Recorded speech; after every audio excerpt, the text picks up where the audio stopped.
norms for school committee meetings have been given to each of the school committee members, and we need to make sure that we understand these and carry them out throughout our meetings, I guess. On the agenda first, I've got to find it. Citizens' concerns. Do we hear any? Okay. I'm Stan Garland. I'm from Bernardston Select Board. As I pass this down, I will read this letter. On October 1st, 2018, the above 6 boards met at the Bernardston Town Hall. They were the select boards and finance committees of the... Can you just, I don't have the document. I'm going to go on. And the finance committee of the towns of Bernardston, Leiden, and Northfield. A quorum of each group was present, and each chairman called his and her group to order. The organization of the school committee was among the many items discussed. The sense of the group was that the school committee and district would benefit from a rotating chairmanship.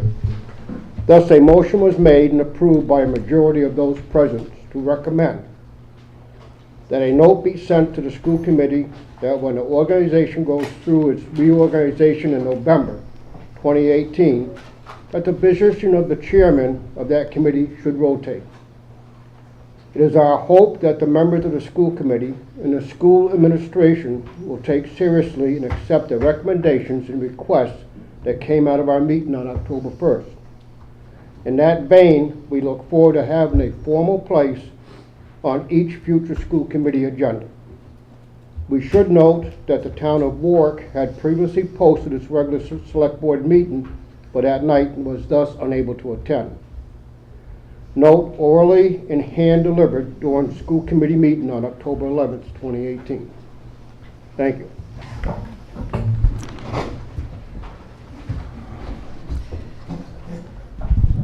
Are there any other citizens' concerns?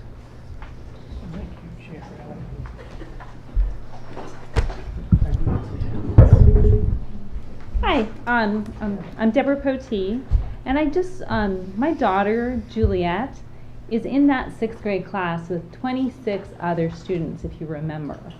Do you remember that? That there are going to be 26 kids in 6th grade? So she is one of 26. Currently, there is no 4th grade band coming in. I've spoken to Miss Snedeker. She told me that she is not able to have a spring concert because there's no beginning band. And I guess I just wonder, where is that in your priorities for the budget for next year? Well, can I say, I actually met with Lynette Snedeker and Mandy Oliver and Tim about this issue. And so it's one of my top priorities, and I told them that is for next year, even to look at some possibilities for reaching out to the colleges and seeing if we can get some students or maybe recent graduates to help even this year with some of the music classes to, because I looked at their schedule, and so that's something that I've talked to all 3 of them about, and it's one of my top priorities to bring the 4th grade band. I've heard that's a lot of, there's a lot of concern out there from parents, from attending the open houses and phone calls and emails that's an issue, and so that's my goal, is to bring back that band. I made it very clear to them, and I took the time to sit down with them, meet them, look at their schedule, and see even if this year we could do something to help with their schedules, and it might be reaching out to the schools, the music schools, UMass, which they've done a little bit of. And so that meeting took place probably 2 weeks ago with them, and so we're trying to reach out to colleges to see if maybe they have some music students that would come and help work with our students to even maybe get something going this year, possibly. Not to say we're going to necessarily be hiring somebody, but definitely, one of the top priorities I think in the district is to keep programs like 4th grade band and any of our music programs, art programs, sports. We really need to keep it all. It's very important to educate the whole child, and not because if we're not offering these programs, we're really doing a disservice to the students. I know a lot of students were disappointed. I even heard and met with a student last spring when this was all being discussed in 4th grade band. He was a Bernardston student that I went to Bernardston and met with the student about this and talked to him about, and listened to him and his concerns. So definitely something that I'm working with Lynette and Mandy and Tim, and I'll be working with the administration on looking forward, and our budget is to, for next year, bring back the 4th grade band and hopefully build, I know our band numbers have kind of declined a little bit. They've declined a lot. Hopefully to build that music program and the arts program up, because we have some amazing talented students. I know I went to the Phantom of the Opera last spring. It was an incredible show. So those are things that we need to keep in this district, and definitely one of the top priorities. So there were close to 80 students in the band from 7th to 12th grade last year. There are now just under 40 right now. Right. This year, without 4th grade band, if you think about it, there is no, that funneling, again, it's a whole year that will be lost for the sake of having somebody to teach in one of those schools, Leiden or Warwick. I think that Tim Burns and Mandy are in Warwick. If I'm wrong, someone can correct me. But the fact that if Miss Snedeker were able to be in both Bernardston and Northfield, they could end up being able to have 4th grade band. So it's so frustrating to think that this program is going to lose an entire year. So my big concern is when I read the newspaper and they say it could be a whole year in the decision-making process of if they decide to close the schools down. So it could easily be another year. So that's where my concern is. There could be 2 years of not having 4th grade band, having half an hour. Do you know how long it takes 26 6th graders to get downstairs? It's actually 20 minutes. Some of the classes are 20 minutes long. Right. So it takes 2 or 3 minutes to get downstairs, 2 or 3 minutes to put their instruments together. And you know what Lynette you're says? She looking at a says, 12-minute that's course. it. Yeah. My daughter looks up and she's back upstairs again. Right. It's not a real Yeah. class. So I mean, that's something I've done. I've met with Lynette and Tim and Manny to address this issue. It is a top priority. As far as I'm concerned, and I'm looking, that's why I said, let's think creative. Can we get somebody maybe to come in? I don't think changing the entire schedule in all the schools is the solution for this year, but maybe somebody could come in from one of the colleges or some volunteer to help with the music classes that maybe would free up Lynette to then maybe look at some of the bands. I sure hope it's a priority. Yeah. Is there any other citizens? Aha, I see somebody coming forward. Hi, my name is Janice Marshall, and I'm here at Warwick, and I have a son who just started at Pioneer this year, and I'm here representing the PTO. Say thank you for coming to Warwick and welcome you all, and we'd like to welcome everybody in the school committee to our pasta supper, which is happening 2 weeks from now, right here, same place. I have tickets for everybody and a guest to please come down and join with us in our community here and get a little flavor of our food and our families and our community, and join us in just a fun setting. So the date is October 27th, 5 to 6:30. And breaking news, we are offering gluten-free options. So I'm going to pass these around, and then I guess maybe I'll pass them with the envelope, so if people are here, they can just leave that in there. Thank you.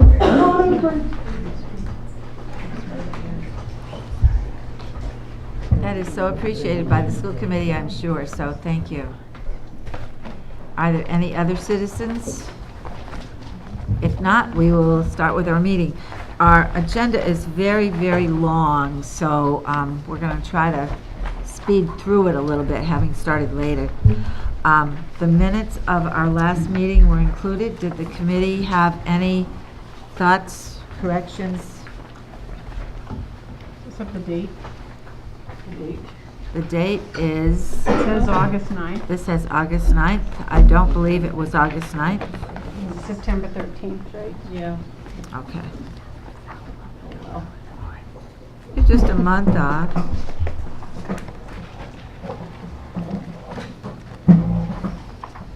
Is there any other corrections? If not, I would entertain a motion to accept. So moved. Okay, With the correction of the date. all right. Is there a second? I'll second. All those in favor? Oh, thank you.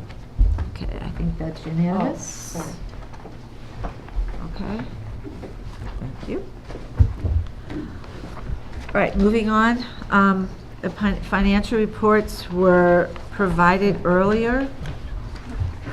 I'm hoping that each of us, having received these last week, have had a chance to go through them. And if we have questions, have asked Tanya of those before. Have you? So do you I haven't necessarily gotten any questions, but I have a new revenue report here that's actually from our budget system rather than the Excel one that's been given out from the treasurer before. And I also, the expenditure report that is here is actually updated from the one that you guys received last week with some of those amounts and changes that I had mentioned that would either be corrected or addressed before the meeting. great. Just real quickly, and something for just to kind of keep in the back of our minds, once Brenda prints the warrant on that Thursday to get to you guys a week ahead of time, then those reports come out to you guys on Friday. So we're looking to maybe move that to Monday to give me Friday to review them. And if there are any changes or issues, those can be addressed before the report goes out. And then we're not having to issue 2 sets of expenditure reports. So that would just be something that, Pat, I think you would That- okay to, you know, to move that date out to Monday before the meeting for sending out reports so that, you know, I have a full day to look at them before they go out to the school committee meeting. That or would the mean school that we committee. wouldn't receive them on a Friday, we receive You them get on them the that Monday. Monday. How Just does it- something to think about. You don't have to make a Right. decision, but from a timing perspective, once she prints the checks, the data is available for me to review. But if the report has to go out on Friday at noon, it's a very short time for me to Exactly. review all this financial data. So just something to think about.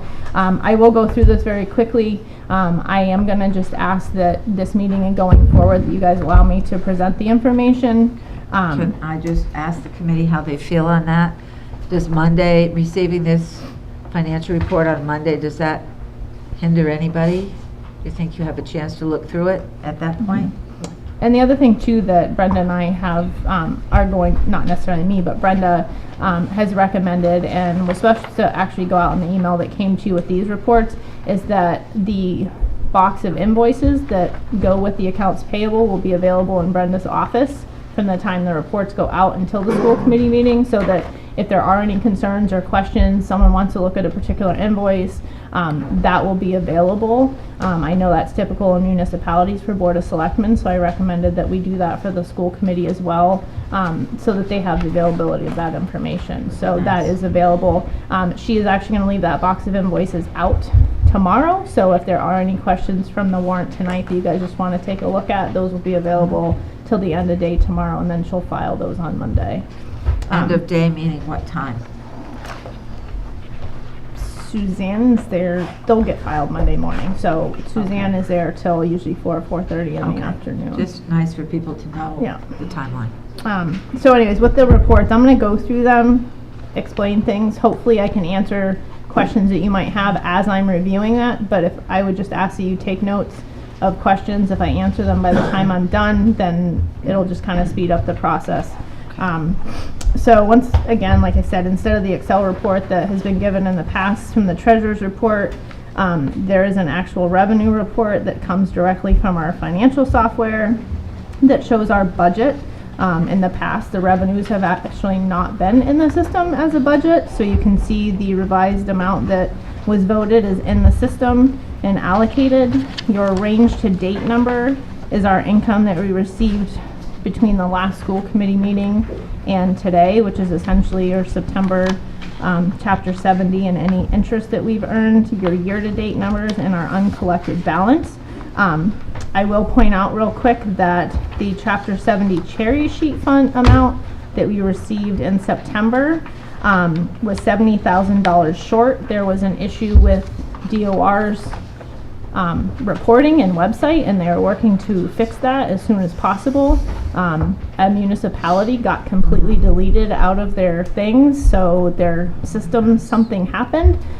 So we have received the additional $2,600 that we were shorted for charter school tuition, and expecting to receive the additional Chapter 70 funds within the next week or so. I reached out to Rob O'Donnell and Lisa Krzyzewski at the state. So just so you know, that number's a little lower than it was last month, but it will be corrected in October.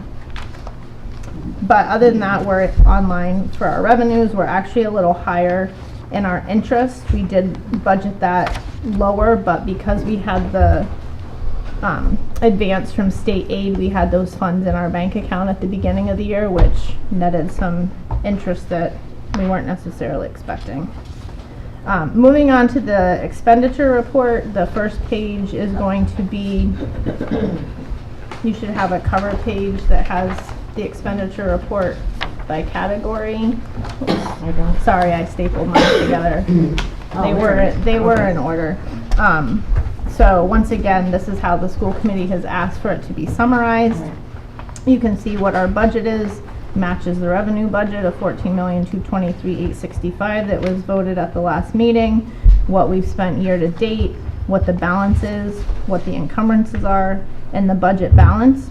I'm going to talk about those encumbrances a little bit. I know at the last school committee meeting, one of the questions was, when are we going to see all the expenses encumbered? Well, typically you're going to see all your salaries encumbered, but there are expenses like supplies and certain things that are expended as they happen, and you can't necessarily encumber something. The encumbrance comes from assigning a vendor. So things that we have contracts on and such, we can put those in, but you're never going to see that available balance budget come to zero.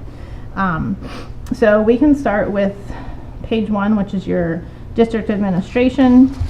The only item on here that is currently negative is our administrative assistant to the superintendent. The reason for that is because we had Pam retiring and Stacy coming on. So what happens in the payroll system, both of those individuals are still sitting there with their full salaries until Pam actually retires on November 1st, and then that will go away. But for right now, there's no way to make that go away, but I promise it will net out to zero.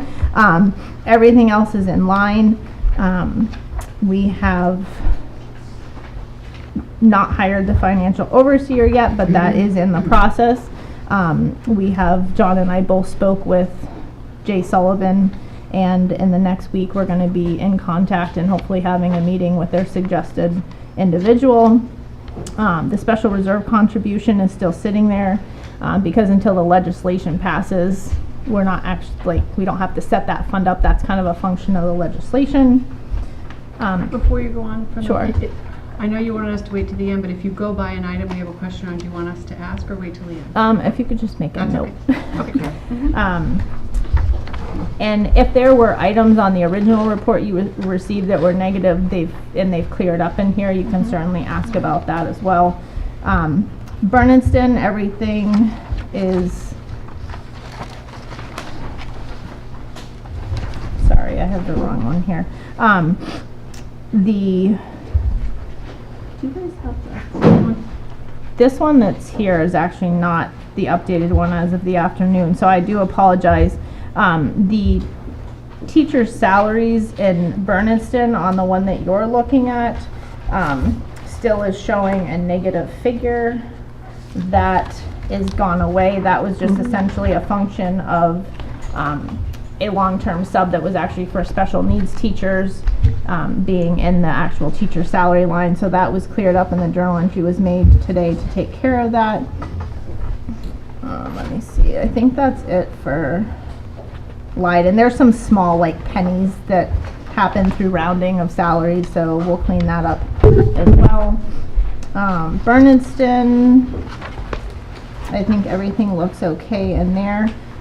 You will note that the teacher in charge and the sub coordinator stipends have not yet been encumbered, but those will be encumbered once this next payroll is run. Those are being put into the system as we speak. Wait, 1 second, you mean Leiden, you said Bernardston, but we're not, now we're talking about Leiden. Sorry, Leiden. Okay. Yeah, we went from Bernardston to Leiden. I'm trying to go through this as quick as possible and just kind of address any negative issues that are on here. Going over to Northfield, as I mentioned, the updated expenditure report should have that $3,000 nurse salary item gone from Northfield. Our nurse leader, who is Susan Lyden, was inadvertently put into Northfield's budget, and that has since been moved over to Warwick, and you'll see that we'll be requesting a transfer to cover that position, as it wasn't included when the shared teachers and nurse leader was discussed earlier in the year. I think that's it for Bernardston. She just talked about Northfield. That was Or Northfield. Now we're on Warwick. We are now on Warwick. You'll note that there are a couple items in Warwick. There is the special needs teacher salary that's showing a negative. That is going to be covered with a transfer for a stipend upon recommendation of Elizabeth Musgrave, so I will cover that when we get to transfers. Same thing with the special needs tutor.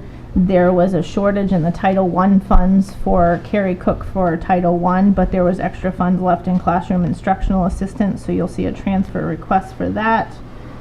And like I said, this should have the updated figure. The nurse salary should actually show a negative for moving over Susan Lyden to the nurse salary line. So I'll talk about that when we get to transfers. Moving on to Pioneer. The administrative assistant line is negative because they utilized Gen P over the summer.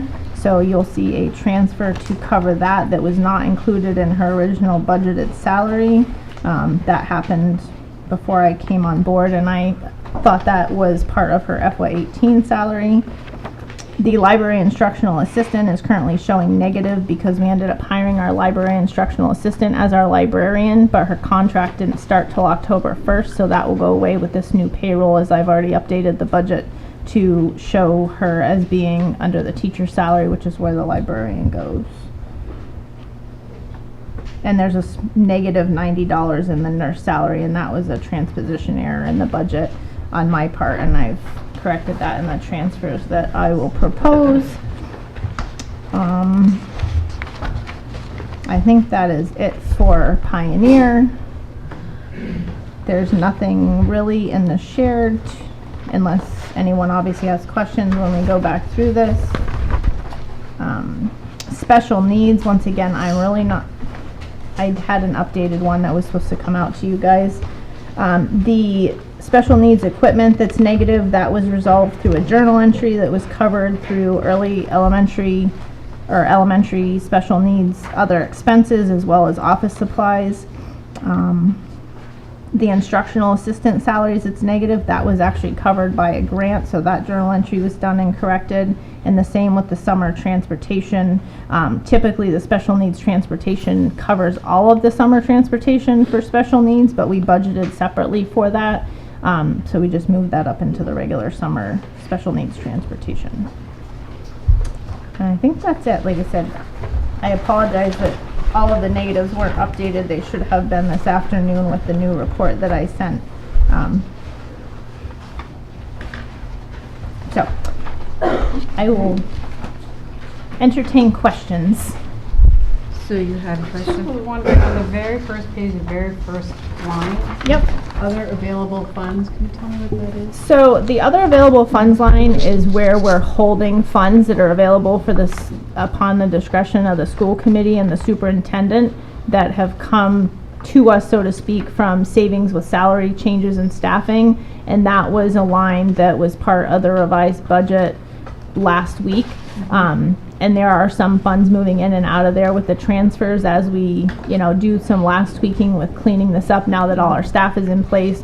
We've had a lot of staff changes, new hires, long-term subs covering positions, so we're A just little holding place? really as things trying, Go in and out, move around? Yes. Okay. And then, I presume by the next school committee meeting, all our new staff will be in place, everything will be where it needs to be as far as the lines go, and then the school committee and superintendent can certainly, as well as the administration, talk about prioritizing some of the needs for the district and utilizing those funds at that time. Thank you. So that's kind of just our holding place. Yeah, So I get that anything we find that's savings or funds that we end up needing to cover something that may have not gotten in through this process. Okay, thank you.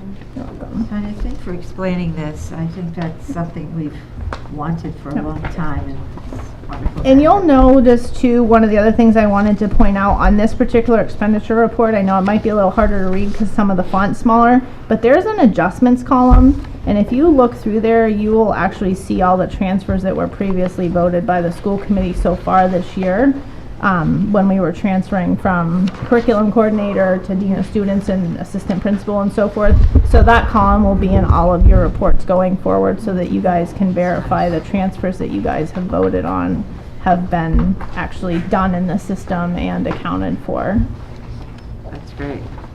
So Does hopefully anyone- that's helpful. It's very helpful. Very helpful, Tanya. Thank That's you. great. Anybody have questions of Tanya? So Just- I would keep those out, as the next item on the agenda is voting and discussing transfers. So if you have any questions as we go through this. What I have done on the, transfer sheet, it says transfers for 10, 11, 18 school committee meeting at the top left-hand corner. What document are you on? Okay, thank you. Which is the, don't have and the you'll note document. that the, Near the end. Oh, all right, okay. I got it, And- thank you. items that are bolded are specifically to cover any negatives in the encumbrance lines that are in this report. The others are recommendations based on funds available or that need to be replaced. So Warwick is the first one. These first three actually are information only because they're within a category, but as I mentioned before, I would advise the school committee of all transfers that were happening so you know what's going on. As I mentioned, Carrie Cook with the Title I tutor with decreased funding through the Title I grant. I'm asking to transfer $3,250, not asking, but advising that I need to transfer $3,255 from the classroom instructional aid to her line, as well as $511.01 from the special needs aid to the special needs tutor line to cover the shortfall in her budget that was not covered through the Title I grant in FY19. So those will be done and those will clean up. If you're looking at Warwick, that $3,766.01 that's negative in the encumbrance line currently. Under Pioneer, small amount, it's just transferring from the PVRS teacher's salary back to the library assistant line due to her contract effective date. So once she's fully paid out, that is the amount that was actually still paid through that line versus teacher salary. And when we did the revised budget, I assumed that her contract was actually starting 2 weeks prior. So that's just to get that in line. So those are the ones that will be made. There's no vote needed on those. The next ones will need a vote. So for Warwick, Elizabeth Musgrave has taken over as the administrative person on the Title I and Title II grants, which means that part of her salary will actually be covered by the administrative piece of those grants that comes through, as was when Gail was the grants manager for those two, and that offset part of her salary. So this first transfer is to move $3,000 from the principal line to the teacher's line to cover a $3,000 stipend for a special need teacher within Warwick, and that was upon recommendation of Elizabeth. Obviously, we had conversations about that. The second two transfers are to cover the $3,000 nurse leader position that apparently had previously been in the shared teacher's budget. When we had our meetings about, staffing and whatever, it wasn't in the shared and it wasn't in Warwick. So we just need to cover that. Part of that's coming from funds that were left in the classroom instructional aid line in Warwick, and the other is coming from the other available funds line that we spoke about. So that covers the $3,000 nurse leader stipend. Moving on to Pioneer, just covering that $90 from the other available funds for the transposition error on the nurse salary budget line. The next one is $2,176.81 to cover the summer hours for Gen P not included in her salary budget. Once again, it's bolded, so it is in line with the negative encumbrance that you're seeing on your expenditure report. The second one down is a recommended transfer of $2,308.69 to transfer from the teacher salary line to other available funds due to savings we were able to get from the new librarian that was hired against what was budgeted. Under district administration, I'm asking that $1,600 be transferred from the other available funds line to shared teachers travel. When the restructuring was done for the music and art teachers between the schools, the travel was not taken into consideration in the budget, but that is in the teacher's salary. So I have a spreadsheet that I prepared to calculate with their schedule the travel between all the schools and stuff, and it came out to $1,565 and change. So my recommended transfer there is $1,600 to cover that. There was $5,463 left when Gail retired in the assistant superintendent line due to her taking some vacation time prior to her leaving, and the rest of that went to employee separation costs. It was properly budgeted, so I'm just asking to transfer that into the other available funds line for later appropriation. Same thing with the $1,454.05. I'm asking for that to be moved from the financial clerk salary line to other available funds. That portion of Brenda's salary was actually covered by the out of school time because she does do some administration for that, so we properly allocated those funds there. Leiden, just $100 that was over budgeted for the physician salary, so just asking for that to be moved to the other available funds for later appropriation. And the same thing with Northfield, there's $665 that was over budgeted for special needs instructional assistant. And all of these salaries have been verified against the individuals that are in the system and what their true salaries are. So that is it. I do have, before you guys vote, I just want to note that I have put potential future votes on here just to kind of give you guys an idea of funds that will either be available or needed later, but we can't vote on them because we don't have them yet. We're getting a $5,350 refund through our workers' comp audit that will offset the workers' comp expense for FY19. So that'll be available to transfer at a later meeting. They're expected to send that check out sometime in November. Disregard the special needs tutor line, not needed. I had discussions today with Jean and Chris McGuire. That's in there so that if we have a student that needs something in Pioneer, you know, Jean I think could speak more to that because we had those conversations, so that won't be there. But we're also looking at some savings from hiring a long-term sub for the maker design position. That hasn't been finalized yet, but those are some savings and funds that may be available at the next meeting. So that's just kind of a FYI of what we might be looking at down the road. Does anyone have questions? No questions? All right. Nice work, Tanya. Yeah, I guess. It is Trying to give you guys as much information as possible without overloading you with documents. And it's wonderful to see it in black and white, and we can, if we have questions, we can go back to it. And it's just, thank you, thank you, thank you. Revolutionary, Do actually. you like the idea that it's accurate? I think it's accurate. And if you guys, and like I said, we're really trying to decrease the amount of paper that we're handing out, you know, whatever. Like I said, I prepared the spreadsheet to calculate the mileage for the shared specialists, and I also have all the updated salary sheets and everything for each of the schools that I'm verifying against our payroll system as I go through these changes. But if anybody wants that backup, just to have that in their back pocket to go with their documents, I can certainly email that out. But I didn't necessarily think we needed 50 copies of that information. You're probably right.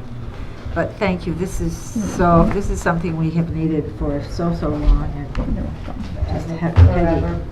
Make a motion. Tanya, what was the second backup document you have? Oh, the salary one? the salary Okay. and the transportation. I got the mileage one. Well, these were not passed out. Right, no, right. I was So gonna say they're available it's on demand. mileage, Yeah. and then we they were have a discussed. spreadsheet that encompasses all the 5 schools and the salaries for those schools. So do we need to have a vote on We some can of give these a motion. transfers? Peggy had her hand up, I saw I that. was just gonna make a motion to approve the transfers as listed on this sheet. And Martha, were you a second? I'll Is second that it. what I saw, that hand, those 2 hands? Okay. All right. Discussion? All those in favor? All right, that looks unanimous. So can I ask some questions? Everything that was just mentioned as transfers will be in the adjustment column on the Yes. next report? Correct. And it will be inclusive of all the transfers. So the transfers that are in there now, obviously that'll be added to. Okay, thank you. You're welcome.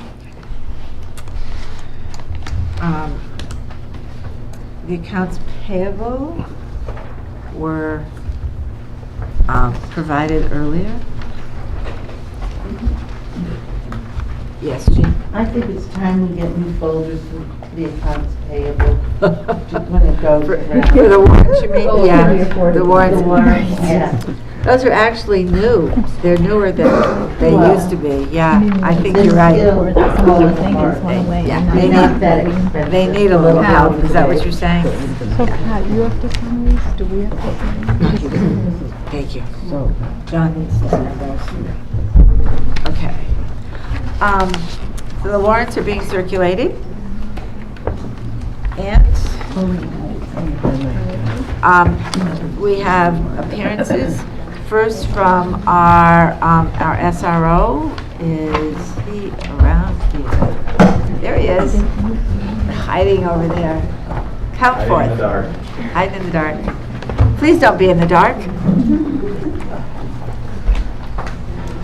So I've come tonight to give a progress report on everything I've done. My 1-year anniversary was the day after Columbus Day, so trying to give just a picture of what I've been up to for the last year in this position. First want to say that this has been an awesome opportunity. Next year will be my 20th year in this career field, and this by far has been the most rewarding job that I've had so far. You know, the school district, the kids in Pioneer, everything I've experienced in the last year has been a wonderful experience, and it's been great to be able to contribute to this school system and see the changes that are happening, I've been able to be a part of, and that everybody's putting into place. So it's been wonderful. So during the past year, I've been able to benefit. The district has been able to benefit from sort of a renewed effort of the school resource officer program and implementation of some of the things that have put in place. Kind of using my couple of decades of experience in security and law enforcement. I've also worked with college and high school aged youth for about 12 years, so that kind of contributed to some of the level of things I could see that were in need of improvement here. The room for advancement in the position involved, training for not only myself, but to provide added classroom time, training to some of the staff, and some of the things that we could improve upon beyond what typical SROs do in this area. Trying to improve on some of the security and safety of all the schools in the district. Some of the training I got for myself in the process was getting certified in youth mental health first aid. Kind of helps us respond to issues that don't involve physical injuries, and that happens with kids a lot that we encounter day to day. Became a first aid instructor, or first aid and CPR instructor. Went to a full school resource officer school that was a week long. Went and took a webinar series that was quite a lengthy one on environmental design for safety and security within our schools. Another big one was getting certified in life skills level 1, which was a certification program that was developed to kind of take over where some of the DARE program had kind of fallen over the last few years. When I first got here, the DARE concept was thrown. It was possibly something I was going to get into. But speaking to a lot of the people within the school system that had a negative connotation about DARE and how some of its evidence wasn't there to back up what really the reason why they were putting into some of the schools, they suggested life skills, and a lot of our teachers in the school district are already implementing the life skills curriculum. So I went and got certified in level 1 of that so that I could become a guest speaker in some of the classes and integrate the knowledge from that into whatever the teachers were teaching within their classes. So when they got to an alcohol section, I would come into that at a certain point as a guest speaker and really be able to mend in some of the same concepts because I was certified in the same life skills as they were. And that covers things like self-image, making decisions, smoking and e-cigarettes, alcohol, marijuana, cyberbullying. Went to a lot of seminars in our area with Collaborative for Educational Services on vaping and e-cigarettes. That was kind of the thing that I found that Pioneer had one of the biggest issues with. Luckily, we're one of the schools that really didn't have drug epidemic problems and all that, but e-cigarettes was kind of the things that we were discovering a lot of the kids were experimenting with. And I went every class within the high school, from middle school all the way up through, and did a 20-minute presentation on the dangers of it and why it is harmful. And I found that to be probably one of the most successful things that I did since I was here. A lot of the kids even came up to me afterwards and said, I know someone who's doing it, I'm really scared for them, I'd like to do something, can I tell you who it is and not have them get in trouble? So that was a great thing, and a lot of kids actually brought me some of the devices they were using so that they didn't have to have them on them anymore. And I think it really made probably the biggest impact as far as trying to cut down. It's been lesser of an issue this year than it was last year.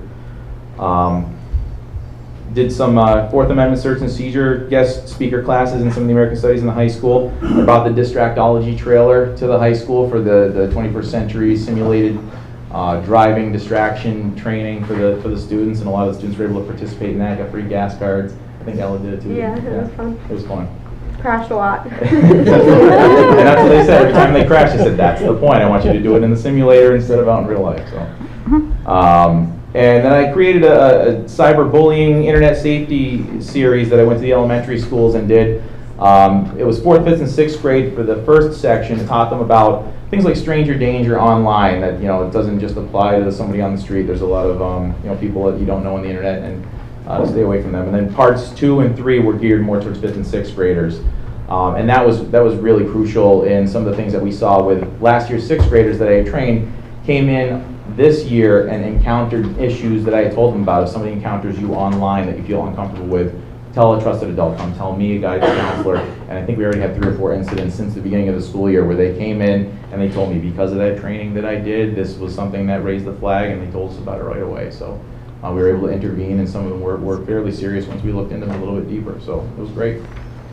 Some of the upcoming things that I plan to do in the next year were some staff training on bullying and intervention, how to identify it, the different types, how to respond, recognizing contraband when it comes to e-cigarettes or different types of drugs, or the signs and symptoms that might be exhibited by students who might encounter these substances.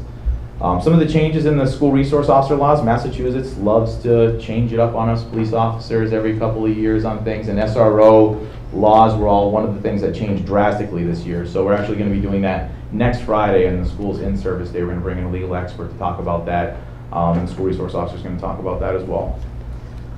Doing some visitor services screening training with state police to give some training to the people who sit at the front doors of our schools for visitor screening. Some active shooter preparedness, including the ALICE concepts of the alert, lockdown, inform, encounter, and evacuate. That's one of the top active shooter preparedness educational series out there for most school administrators. And doing some fire safety prevention, wanting to get out there with coordinate with our area fire departments to get some fire extinguisher training for our service staff, like custodians and kitchen staff, because they're often the ones who are going to be encountering any likely fire issues, and it helps increase the safety of the school. With the students, environmental police officer awareness and training. This was something actually Elizabeth Musgrave brought up that would be a great thing to do up here and in some of the other rural towns, of getting an environmental police officer in here to talk about some hunting safety, because a lot of the kids in the elementary schools and middle schools and everything, they like to hunt, ride all-terrain vehicles and motorcycles and everything. So go over all that kind of stuff, things that are kind of above my level, but I can help be the liaison with. I wanted to continue that cyberbullying program, like I said, and get that into all the schools. And then get some of that life skills training to some of the elementary schools to talk about the decisions and choices and some substance awareness, not so much the DARE concepts of substance abuse awareness, but the identification if you're put into situations where there's something you don't know and you're uncomfortable. Kind of get those things going. That's more where life skills is more geared towards, instead of talking about, this drug is bad and this is bad. At the younger levels, it's more of getting them to understand better choices and get themselves out of bad situations. So, superintendent's schedule has been very, very open and receptive to a lot of the things since he's been here that I would like to add on to my position. Like I said, they're above and beyond what a typical SRO does. Just in touring all the schools that we went to, I would point out certain safety issues that I might notice in certain places that we could improve upon. Weeks later, he ended up bringing it to my attention. So that was, not only I was breezing through trying to learn the layout, but he also remembered a lot of the things, and we're trying to work to carry those forward. And updating some of the emergency plans and getting our drill schedule more regularized. And actually implementing some unification drills. That's one thing we don't have in the district and we haven't had, is if we have an emergency at a school, we've never practiced on how we're going to get the kids to their parents. And that's a big thing that the state police have that will work with us to get a unification drill going, so we can try that once a year. So all these things were things that I hope that will carry forward into the next year for what happens with the SRO. Unfortunately, the other news that I have to deliver tonight is that I'm leaving the position. Tomorrow's actually my last day. I've submitted my resignation about 3 weeks ago. It's very unfortunate. I really loved what I do here. I would like to stay, but unfortunately, it hadn't worked out. I had several opportunities come my way, and I did approach the school, and I know the budgets are extremely tight, but salary was one issue, but also schedule was another. I mean, when the school's not in session, when there was a lot of snow days, I often had to either use vacation time or go unpaid, and when school wasn't in session, I was often working night shifts, which being a father, being almost 40 years old, working until 2 o'clock in the morning wasn't something I'm really sticking to in my professional endeavors from here on out. So those weren't able to be rectified in some of the negotiations, so unfortunately I'm going to be leaving tomorrow as my last day. I've trained a person to come in and kind of shadow me for a little while, teach them some of the things that I've had. So hopefully they can take some of these aspirations that I had moving forward and improve this that much more. So I've left them hopefully with a good foundation to move forward with. And I thank everybody for your support. I think everybody's doing a great job of getting this district back in place. And I'll be around as a parent. My son's going to be in the middle school next year. He's in the elementary school now in Northfield. So just looking forward to seeing this keep on going. So thank you. Thanks, Steve. Sorry to hear that.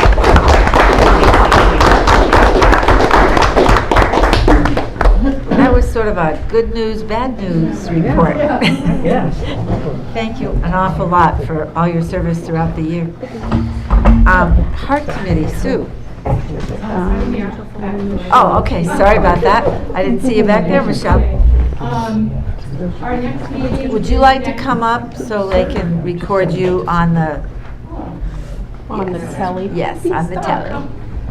Our next meeting is next Wednesday, October 17th at the Bernardston Senior Center, and the meeting starts at 7, not 6:30. We received, and I hope Sue can help me because my cell phone doesn't work here, and I was going to read it. I here, do you want it? Steve Hemmon and Mars sent us an update on the grant, and very, very comprehensive. So we'll be, either he will be there or another representative from Mars on Wednesday. We're going to talk about the Gil Montague grant and our grant. Some of the things that he's been looking at is curriculum instruction and professional development, special education, buildings and grounds, and technology. Those are things that they're looking at as shared services for not just our district, other school districts. The HEART grant chose 4 areas to study, and he is in the process of updating the regional agreement. Very, very rough draft will be available. Looking at school choice and charter, we asked him to look at the data and specifically tell us how many children would be in choice and how many children are leaving the district. We also wanted to know how many people were tuitioned in, like Vernon, versus Irving, who is school choice in. And then we asked also to look at homeschooling. School closing analysis, he's just about done with that report. It should be completed by the end of October. The draft will be reviewed in November, and he will share it with the Pioneer Regional Administration to make sure the data is correct, and then to the HEART Committee. And central office, each superintendent has been asked to complete a central office form which outlines all the duties in the central office. So I don't want to take up too much time. It's pretty comprehensive. what he has sent us to look at. And I'm sure he's gotten in touch. Yeah, I've been providing a okay. lot of that data and been in Okay. touch with Steve frequently, every week, so. Yeah. I think So there's a anyone's question behind you, invited- maybe. Anyone's invited to the meeting on next Wednesday. Michelle, can you just tell me what the process is to change the regional agreement? Like he's throwing up suggestions, but what is the actual process? Well, the process first, it'll go to DESI to be reviewed. Then after that, it will come to the school committee. And then after the school committee, we will be having public forums before it goes to the towns. Believe me, we've talked a lot about breaking it up into sections or doing it all together, and there's so many different opinions about that.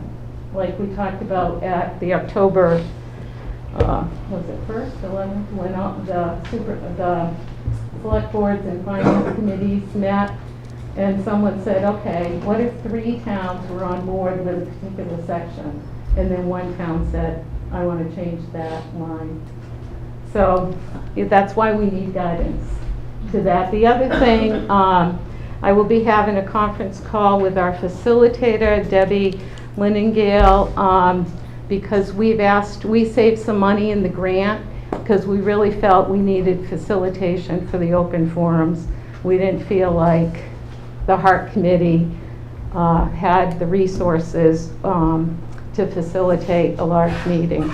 So the one thing that we talked about is if our first session should be a listening session, like maybe have a big meeting at Pioneer and just ask all the residents to come and we would just listen to their ideas. So I'll be talking to Debbie about that because she would have to facilitate that. So we're open to ideas to get this done. Do you want this back? Yeah.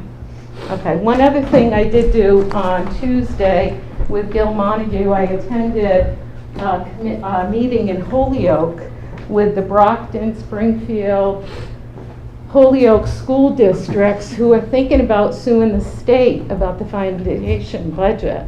There was probably 100 people there, and I could not believe how dire other school districts are in, to the tune of $35 million in debt.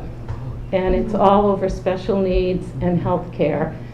And no one wants to pit special needs and health care against regular classroom instruction, but it really is getting dire. And it just opened our eyes as to, wow, we are not in that dire straits as some of these other cities are. These are gateway cities, and they cannot educate the children because they have cut so many teacher positions. So this really is a big state issue, and I think you'll be seeing a lawsuit. I mean, that's what it sounded like. So I'm keeping up to date with that, and Gil Montague is too. So, thank you. Thank you. Thanks a lot for doing that. And I'll just say too that Mark Abrams just emailed me a new baseline financials, so we'll be talking about that this next week too. Him and I have been working back and forth on the financials. I know Steve's more the regional agreement and stuff, and then I've been working with Mark on the financials side. Great. Our next agenda item is principals and administrators reports. We keep forgetting to put students' reports in there. So let's have the students speak first, and then we'll go on with administrators after that. Sounds good. So we're going to start with homecoming. The dance was a good success, stressful, but worked out really well. And the games were good. We had a good audience, especially without the football game, which was probably a loss for us. But it was all girls sports that played on Saturday, which was really awesome, I thought. So it was field hockey, girls volleyball, and girls varsity soccer. Boys varsity soccer played the previous night, and so did football at Turner's. Things went smoothly. There were concessions and bake sales and fundraisers, and things went well, and it was a lot of good spirit. The PSATs were taken by sophomores and juniors on yesterday. Yeah, exactly. And those went smoothly with our new guidance counselor, which is exciting, and great practice for the SATs that they will be taking, that the juniors will be taking in the spring.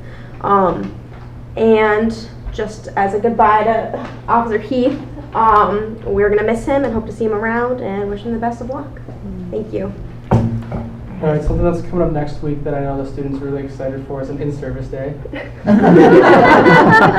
excited to have a day off. And then another thing that we have coming up next month that we'll be playing October 8th through 10th will be the showing of our school's play Anne Frank. And every day after school you hear announcements and they're really working hard, and I know a lot of people are excited to see what they have going this year. November 8th to the 10th? Yes. November 8th to 10th, yes. It's going to be a Tuesday, Friday, and Saturday. What time are those shows? I'm not sure what the times We are don't have usually. the times, They start yeah. at around 7. Okay. The Tuesday show might be significantly earlier. The Thursday one, yeah, it's Thursday, usually yeah. 6. Okay. It's Yeah, usually 6. 6, 7 p.m. and 7 p.m. Just like the order of the times, typically. Those dates again? The 8th through the 10th.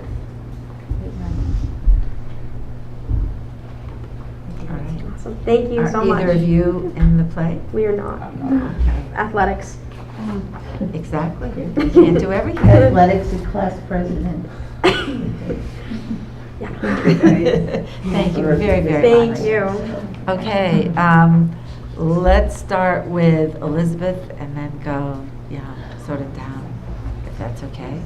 You want us to sit and take it? Just so they can get you on the television.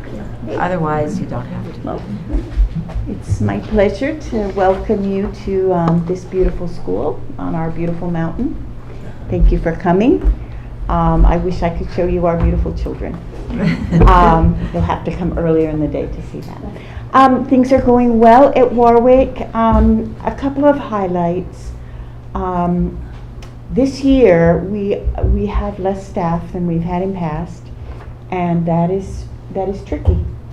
And we have every day a series of wonderful volunteers who are coming in from the community for several hours at a stint to help us with the office, to help us with tasks like copying work for classrooms, to help us with dismissal, to help us on the playground at recess. And I just want you to know it's a wonderful community school connection, and I am extremely grateful to these people who have been, and I'm sure will continue to be, very consistent and just supportive in every way. And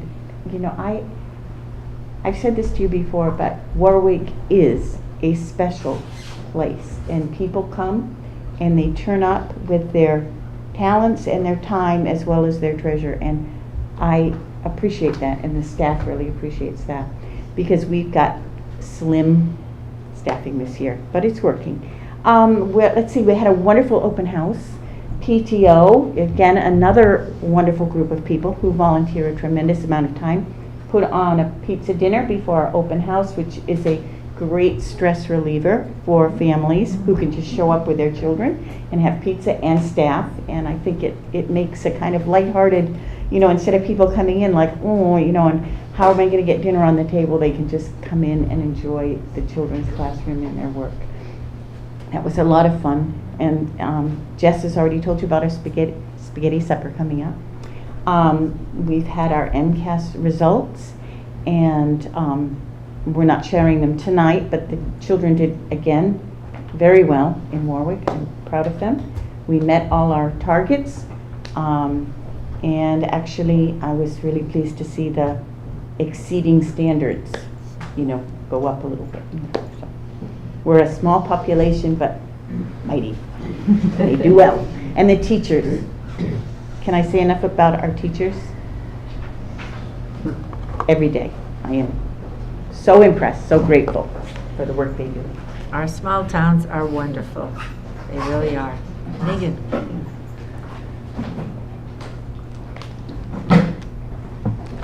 Hello. So we've also had a great start to our year. Everything's going pretty smoothly. We had a very successful open house with many grades with 100% participation and close to in other grades, so it was a nice evening. We've had multiple safety drills and whatnot either happen already or in the works. So we've had our first fire drill and our next one's coming soon. We had bus evacuation this morning, and we have a lockdown drill this month. And I said the other second fire drill's coming. So we're practicing our safety drills regularly. We also have, we're working on scheduling our fire safety prevention coming this month with our local fire department. So they'll be coming soon to do a presentation. We have our STEM Raise program, after school program run by Mr. Lubry. That's been a long tradition at Northfield that is up and running. I think they just started last week. And it's a Tuesday, Thursday program for 4th, 5th, and 6th graders. There's always more kids that want to participate than we can hold, so that's a disappointment, but it's a very popular program, so I'm glad that we are able to support that again this year. We also have been, the beginning of the school year, there's a lot of collecting data and looking at where students are coming in, and so we just recently had data team meetings, which is really when we come together with staff at different grade levels. We look at all of that data that we've collected, we look at MCAS results, and we make sure that we have all of the right interventions in place for students who might be struggling. So we have really strong math and reading interventions happening, and we're making sure that we're not losing anybody through the cracks. So that was a very productive meeting day the other day. We have our school council. We have a couple new members this year, so we'll be meeting before the end of October to continue to look at and revise as needed our school improvement plan. And I think that's it. Thank you very.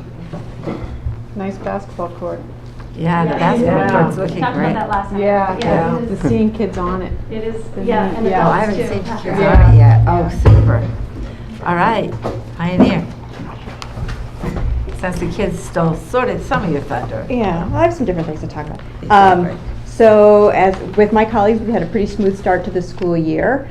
We've been working on some of the similar issues in terms of safety and security at school, practicing our lockdown, or we haven't practiced the lockdown yet, but we've had fire drills and other things, and it's great to have Kathy back. We've been working hard together to figure out new routines and procedures around helping the students be successful in their behavior in school. So that's been a real boon to us this year. One thing I did want to share is, as you know, last week the MCAS results were released, as well as a new accountability system of the state. And I highlighted this in my newsletter, but I just wanted to share with you as well, because I'm really proud of the work we've done at Pioneer. This year is a new accountability system. Okay, this year there's a new accountability system in the state, and we really didn't know what it was going to look like until last week. When administrators have had a little bit of a sneak preview before the public. But the bottom line is schools are now rated across the state by what's called an accountability percentile. And that really looks at schools who serve similar grade ranges and sort of ranks them from 0 to 99 in terms of where they fall in relationship to similar schools. And I'm really excited that Pioneer earned a score of 65 in that ranking system, which is higher than almost any other middle high school in the region, and considerably higher than schools that have traditionally been ranked higher than us, like Frontier. So I'm really excited. If you look down the bottom, it's not just about MCAS anymore. It's about MCAS, it's about high school completion, it's about reducing absenteeism so students will be in school, it's about providing advanced coursework. And as you know from hearing me for the past couple of years, those are some of the very things that we've been working on. And it was not in anticipation of this, because we had no idea what the new accountability system would look like, but it's gratifying to know that we've been working on the right things, and that they're valued, and that Pioneer is really getting up there in the rankings of school in Franklin County. So I think that should be celebrated. Our families, our students, our staff have all played a really tremendous role in helping us achieve this, and I'm looking for continued improvement in our rankings in the state. So that's, I think, great news. The other thing I really wanted to share was we're just entering into a new partnership with a grant that was received by Harwood Hospital out in the eastern part of our county to bring I guess you can call it telecounseling services to schools in rural areas. Because there's a shortage of the availability of mental health professionals, and this new grant will allow us to partner with them over the course of the next 3 years to explore telecounseling options. So for the first 2 years, we'll be a control school, but we'll receive some financial compensation for providing them data. And then in the 3rd year, we will be eligible to actually have telecounseling services at Pioneer. So we're really excited about that. We have growing mental health needs in our community, and this will allow us an opportunity to serve those students better. So those were kind of the 2 new things that I wanted to highlight tonight, because I know you have limited time. Is that so. Haywood Hospital? Haywood. Yes, Garden. Yeah. Okay, I was Yeah. you said Harwood. And so, Yeah. I'm sorry, Yeah. Haywood. And it's, the catchment area, and it's actually thanks to Warwick that we're able to participate in that, because Warwick falls into their catchment area. Oh. So it's just the edge of our district that allowed us to be part of that. Thank you, Elizabeth. And it's a huge need. It's a huge need, Yeah. a huge need. And, this will allow, the counselors can be anywhere in the country, so we're no longer limited by the counseling staff that's available in our region. So that hopefully will help us serve our students better. Wait, what were the other 2 things? Come on.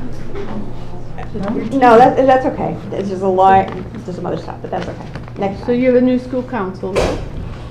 We're formulating our new school council. I have 6 parents who are volunteered, 4 new and 2 returning. And then I'm in the process. Again, things have been a little slow with, just as Elizabeth, we have a smaller staff. It's harder to get everything done. They're getting done, but a little bit more slowly. So I'm still in the process of putting together, I have 2 returning faculty members to be part of the school council. I'm going to reach out to more, and then the last part is to get the students on board. Okay. So we're putting that together, and then they'll be starting to meet, probably in November. I have a question, and this is for all the principals. We keep talking about STEM, and I got very excited about STEAM. And I'm just wondering if STEAM is still happening in the district and not just STEM? Like if that Yes. model is still at play? Okay. Yes, that model is still very much at play. Okay. We had actually planned the professional development day for next Thursday was going to be about that, about STEAM professional development for everybody in the district. Unfortunately, the plans we tried to make and make with John didn't come to fruition. Okay. So, but it's still very much That's on everybody's still- radar okay. screen, and Okay. something that we're So working not hard. losing the arts component of No, the STEM not at all. configuration? Okay, Yeah. great. Yeah, that's very much part of our plan, and we're still, again, maybe a little bit slower than we'd like to, but we're still moving forward. Thank you so much. Not built in the dead. I know, slow and steady. I just wanted to say, I did look into your, The yes to youth? Mhm. the links on the sort of career links for students. And I brought this for the whole school committee.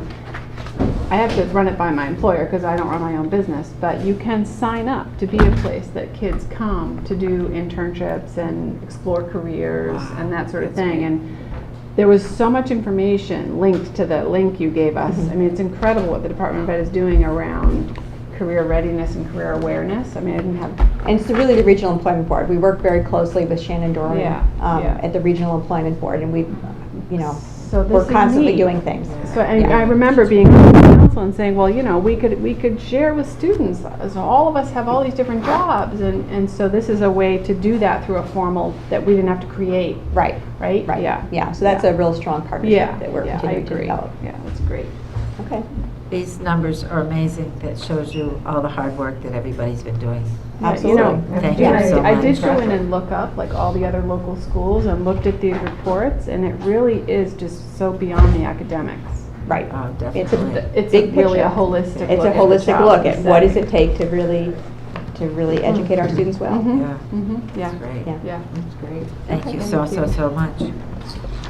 Now, I don't see Bob or Chris here. Am I overlooking? They're not here. And I don't see. Bob couldn't make it tonight. And I don't see Gina, but I do see John. John, do you have anything to tell us on technology? Just give me 1 minute. I'll give you He has a 2. technology presentation. I thought Imagine that. maybe. And that's not on the agenda any other place, is it? No. Okay, I Oh, didn't think so. sorry, No. I'm on your donations. Okay, so we'll wait, we can wait until Yeah, then. we can wait until then Yeah. Do you have any other updates with technology that you want? I'll cover it in that. Okay. Okay. John, what do you have All on right. superintendent's report? I'm going to work a little bit backwards. I just want to say really how proud I am of all our staff. You can see by the accountability percentiles and what was presented by our administration tonight that our educational system and what the staff and the faculty are doing in our schools is amazing. It's really above and beyond, especially with the recent cuts. I can't say how proud I am of all the students and all the teachers in our district and how hard they work. I see it firsthand. I know they go above and beyond what's required of them, and you can see that in these scores. It's really impressive. So I know, even though the school district's been hurting financially, our education and what's provided to our students because of our faculty and staff and our administration and what they're doing to create these amazing learning environments is really commendable. So I just want to pay respect to all of them and saying that they are doing a tremendous job for our students in our school district across the board. I did have a chance. I went to all the open houses, more recently the elementary school open houses, and I can't tell you enough how impressed I was with the learning environments and the communities that have been created. You can see this beautiful building here. Northfield was wonderful. Huge turnouts at the open houses. Bernardston was amazing, and a lot of food at all of them too. So yeah, I was well fed. That was good. But just to reiterate, that the open house is really a tribute with the amount of parents and students that attended. I had such great interactions with the students and the teachers going classroom to classroom to see how excited they were. It's really a tribute to the dedication and the hard work and the passion of all of our students and our families, our community members. Like Elizabeth said, we've got so many volunteers here just helping out the district. I mean, it's just really commendable and something that should be noted.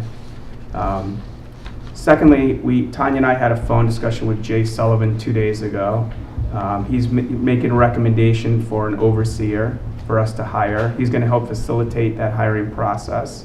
So we'll be getting that person's contact information and meeting with them. Our goal is to have that overseer in place before November 1st. That's what we told Jay. He thinks that's very doable. So that is our goal, to have that overseer in place before November 1st. I also, thought it was important to try to bring the district together, just inform people a little more about what's going on in the schools, is to create a district-wide newsletter. A lot of the information is provided by the administrators, what they feel they want to highlight in their schools. John, had shared some things about our technology vision, and I want to expand that. I really want to expand it because I think it's important for citizens in Warwick to know what's happening in Northfield or up at Pioneer or over in Bernardston or Pearl Roads. So the next newsletters, as we build on this, I want to include athletics, not only the middle school and high school athletics, but also our younger, maybe rec programs and things that are happening in different towns, because there might be things happening in one town, that maybe another town or a parent doesn't know about, that could be a nice opportunity for their child to join. So I'd like to expand that newsletter a little. So I'm just saying here, and I'll send this out in an email, if anybody has anything they'd like to add. I'd like the PTO to be a part of that also. If they have upcoming events, I'd like to be able to share that. So if somebody from this town wanted to go to another PTO event, that they'd be able to know about that, and just kind of bring our district together a little bit more in a sense that everybody's kind of informed of what other schools and activities are happening in other places. So that went out. I'm sure you all received it. If you didn't, I will email it out again. I just want to recognize Heath. Heath's last day is tomorrow. If he's gone, but he's been a real positive contributor to this district, and he's built some really strong relationships, so it's really sad news to see him go. I also want to recognize Pam Lawrence. Pam couldn't make it here tonight. She had a prior commitment. She's been in the district 24 years. She's retiring on November 1st. And I just personally want to thank her for making my transition into this position much easier. She's just a wealth of knowledge. She's an incredible person. And I just wanted to recognize her here tonight to say that if you do see her around, her last day is technically November 1st, to thank her, because she has done she's an amazing person. I just wanted to give an update on the Green Communities Grant a little bit, just so everybody kind of knows what's happening. So Northfield, Warwick, and Bernardston are green community towns. Northfield and Warwick received grants this year to have work done in their schools and their towns, and also at Pioneer. So just some of the things that are either happening now or upcoming this year that are planned. I'll go through this really quickly, kind of summarize it. Pioneer, and this money was, I think, well over $200,000, maybe 240-ish or $50,000. So there's some weatherization at Pioneer happening, sealing of roof wall joints, weather stripping on all exterior doors, sealing along chasing frames and rooftop fans. There's transformers. They're replacing 14 older transformers with 6 new premium transformers. Adding 4 destratification fans to the gym. They're replacing the boiler circulating pumps, motors with high efficiency units. Weatherizing doors and windows. Adding a destratification fan to the gym. Attic insulation. Those are things at Pioneer. And then at Northfield, weatherizing doors. Adding destratification fan to the gym in Northfield. And additional attic insulation. Warwick is replacing the boiler circulating pumps and motors with high efficiency units. HVAC upgrades, reworking the system in Warwick so the glycol can be removed from the system. Weatherizing, adding attic insulation, weather stripping doors and air sealing windows. So that's about $250,000 worth of grant money that's being applied to these schools, which is wonderful. And then Bernardston will have the opportunity, I believe they're using their money now to apply for more grant money in the future to use for future work. So that's just a little update on some of the stuff happening in the buildings as well.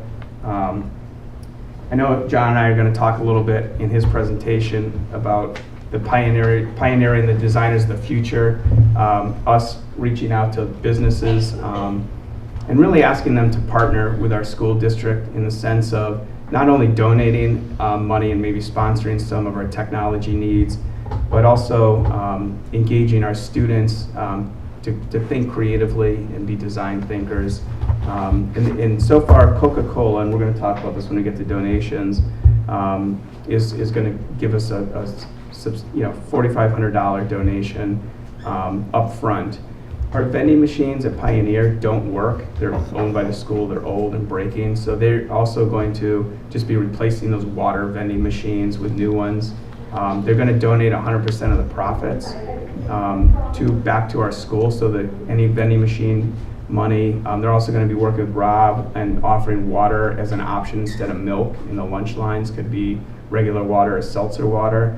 And they're donating 100% of the profits back to Pioneer, which their projections are $8,000 to $10,000 this coming year, and then another $5,000 to $8,000 they're going to kick in for a technology fund every year. So that's kind of exciting. We already met with 2 other companies. Until we finalize things, I don't really want to mention them by name, but 2 other companies who have already agreed to be involved and donate money. And so when that happens, I can kind of come back to you and announce like what their donations are, but they're pretty substantial. We have another 2 meetings next week, and a 3rd meeting getting set up for the following week with additional companies. I think it's more than just the money aspect. It's really, and something we've talked about before, is getting our students involved with these companies that they want to hopefully lead to internships, to job placements, because they're in desperate need of good workers in this area. We've got some big companies out here looking for good help. And if we can get our students, thinking in this model that there's not one correct answer, there's multiple solutions. You're going to have to work in teams with people, and you're going to have the ability, if something's not working out, to scrap that idea and start again. And so we want to get kids started young. This is preschool all the way up through 12th grade. And I just want to reiterate that we're really looking to build this from the ground up, starting in our elementary schools and building up through our middle and high schools. And then, just as a superintendent, I'll make this brief. I've been, going through, through my entry plan and focusing on meeting the core components of that. School visits, I really have to schedule myself into the elementary schools more coming up. I've been extremely busy, and it's not an excuse, but I will be spending more time just to get to know staff, get to know the students, and be in the schools. I've been out to every school through the open houses and to visit schools, but I want to spend more time in the elementary schools. And then, meeting with all, I know I have a few appointments to set up here with the school committee one-on-one. I've met with anybody that's asked to meet with me or gotten back to anybody that's reached out by phone, email, or wants to sit down with me. I have an open door policy. I'll meet with you to discuss any issue. Let's see, I already covered the accountability results, and I just want to say I'm just really proud of, these results are just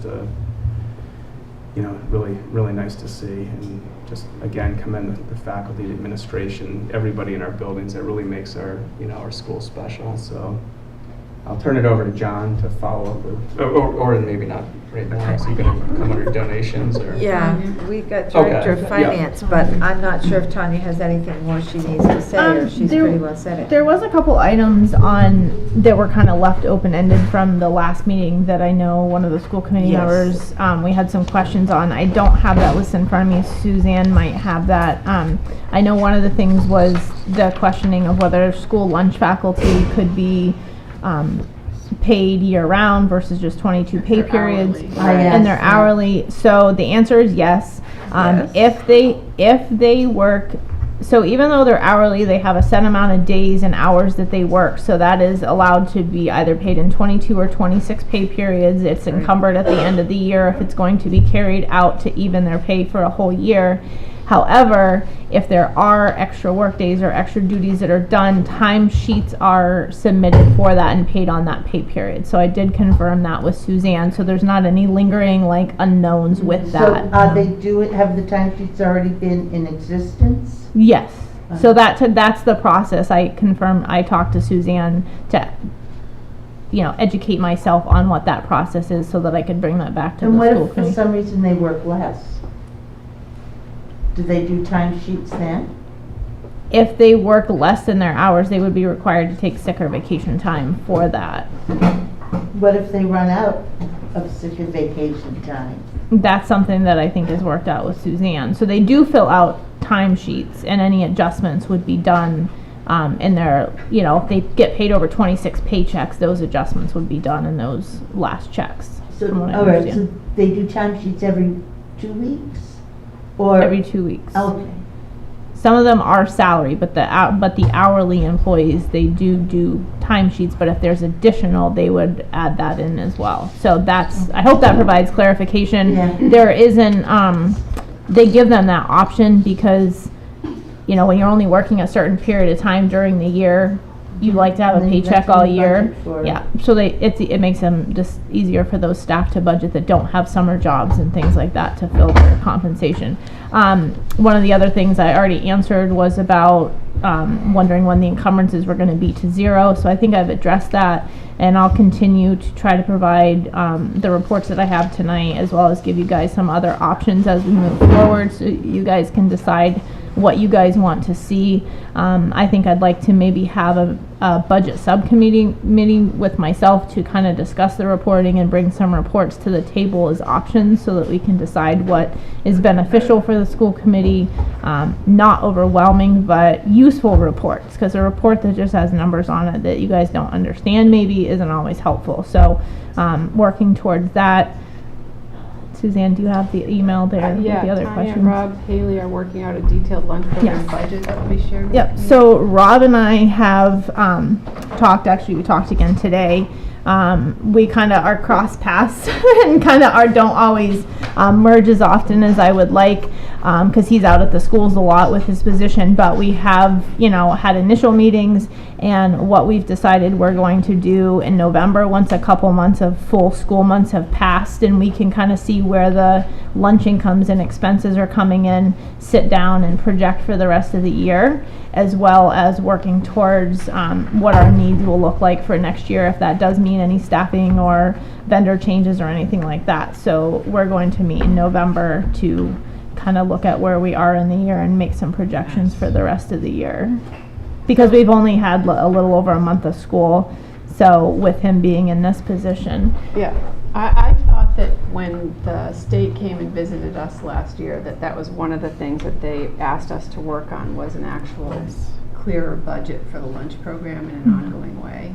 Right, well, and that's. Because we get accounts payable reports that show zero in the budget line, and then all this money being spent, and it's just very hard. Right.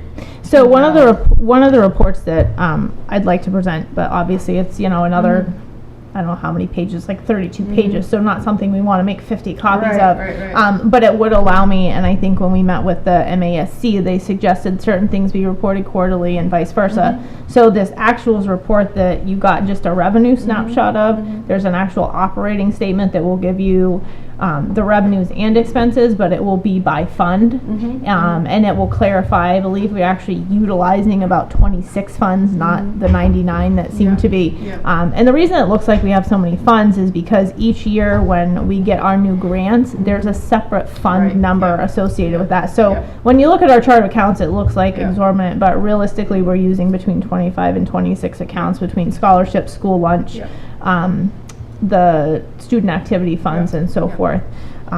So that is something we'll be working towards. Maybe as a quarterly report, we get an update on the actual expenses and revenues in the lunch program. And in addition to that, we have, speaking to the school lunch, we did have a corrective action plan in place, and they accepted that entire plan. And I worked with Holly and Rob over the summer to get the deposits piece of that in place. The last school that I didn't get on board with that because they already had an automated system was Pioneer, so they'll be transitioning over to depositing into our money market as well. But because they had the automated system and accountability already in place, the elementary schools came first. So we're working towards that corrective action plan that was given to Gail back in the spring. Did I cover all the questions? Well, there was a request for an outside review of the budget, and I think John said that the overseer is being in the process, and that person will be on board soon. So the overseer will be in place soon. I have seen and spoke with Mary Jane Handy, also with the state. Along with our end of year report, we have a balance sheet that goes to the state that gets certified. So that basically also, in addition to the audit, certifies our fund balances in all of our funds. So that will be another certification that comes from the state. Unfortunately, due to the circumstance that the district was in prior to my coming, the state commissioner may not allow her to approve that before the audit is finished. Our audit is scheduled for the week of January 22nd, but I did ask for the list of items in advance so that I can get those on the auditor's shared site ahead of time. Their plan is to try to do as much work in the office before they come out so that we can expedite that reporting process for the FY18 audit. I do have the draft of the FY17 audit that was presented to me last week. I have to write responses to the management letter as well as sign a representation letter, and they will be coming to our November 11th school committee meeting to present that draft for the school committee to accept. Once it's accepted, they will issue the final report. They were holding off on the legislation, but because the legislation is taking so long, they have put a footnote to the financial statements about the pending legislation. Speaking of the pending legislation, John and I are meeting with Senator Goby and Paul Marks next Thursday at 1 o'clock, I believe, 18th, to kind of discuss where that's at and what that looks like from the Senate floor, because that's where that legislation stands right now. It did have its third read, so now it needs to go to vote, but where it is on the voting schedule. So we're going to get more information about where the legislation stands next Thursday. Joe Comerford would want to come to that meeting. That might Who's be going to be our interesting. new senator, right? Joe Comerford? I think the times that they gave us are actually times that they're in our district, like so it's at the public library. So it was just a time that was available. She might be interested. Yeah. And those particular individuals aren't necessarily our representatives, but they were representatives of this bill, so that's why there's. Well, Paul Marks is a representative for three of the towns. Right. And Senator Goby took over for Stan, sort of as a person for our region. Yeah, and there was another individual, Suzanne Whips, who was involved too, but I don't know where. For Warwick. Yeah.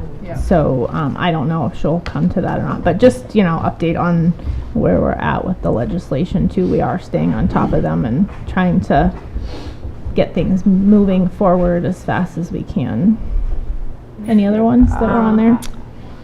Since you and old business sort of come together, Sue had, Oh, business, no, I'm just kidding. oh, not. I know, I'm just kidding. Be a wise guy here. I know. There were things that Sue had wondered about follow-up from the minutes of our last meeting. Yep. One was David's question about the percent of the budget that is currently encumbered. That's what I just talked about. So Okay, he was asking, when are the encumbrances gonna basically give us a zero available budget? That won't happen, but some of the stuff that I discussed tonight and getting things in place and transferring things to allow the school committee to vote for things is an effort to get that to that piece. But one of the reports that I would like to bring to the next meeting, but because we had such a long agenda, I didn't bring it this time, is that actuals report that will be revenues and expenditures, because I want you guys to be able to look at the actuals where we are as well as those encumbrances, because even though it looks like, okay, we've encumbered, we're doing our due diligence, if our utilities and certain things are running over where they should be during the year based on trends, we also need to be looking at the actuals as well, not just the encumbrances. So that's going to be another piece for a meeting that doesn't have as long of an agenda. Exactly. And your contract is completely Yes. done. Yep, the contract So- was complete, signed, and it has been in place. So, the school And- academy, he was on our last minutes. Yeah. We need, if anyone wants to see that, it's at the central office and Yeah. they can request that. And I have a copy I can just scan and email to the school committee. That might be the easiest way to get it out to you guys if you wanted to I think that was review all that that was final on. addendum. The other thing which doesn't relate to you, John, Kathy Hawkins Harrison suggested that the 17-town agreement with the tech be reviewed. Who do they want to review that? Do you remember in the agenda, in the minutes? No, it came up in our conversation. Kathy asked, well, Yeah. if you're looking at district agreements, are you looking at the 17-town agreement with TAC? And she just recommended. Is that someone something look at that the Heart Committee would do No. within their stuff? No. It isn't. No. Who? I mean, I can try to look into that. Yeah, I'm not Yeah. sure what that related to, other than. I think it was Kathy just her sense I that think that it was- agreement may not be beneficial to Pioneer at this point. Right. Oh. Given that I believe, if I remember the conversation going back a few years, that agreement has not been reviewed in a long time, that the number of slots that they are giving to the towns has not changed, but our enrollment has dropped considerably. So it's a higher percentage of our total Right. enrollment. It's able to go there. I believe that's Okay. what she's referring So to. John Yeah, I will think follow. I can right. follow You up can with follow up. The simple fact that the number Oh, of slots Kathy's there. per town was established years and years and years Right. ago, when we had A much higher an 8th grade population. class that Yeah. had 100 kids in it, Yeah. from 5, 6, 7 different towns. And then the tech school took 20, 21, 22, 23, 24, 25 kids. We went down to 75, and that was awesome. But now we have incoming classes, when they're in 8th grade, that we have 75 kids. Right. And 75 minus 25 leaves us with 50. We still have kids, although our numbers are lower, we still have kids from 5, 6, 7, 8, 9 different towns.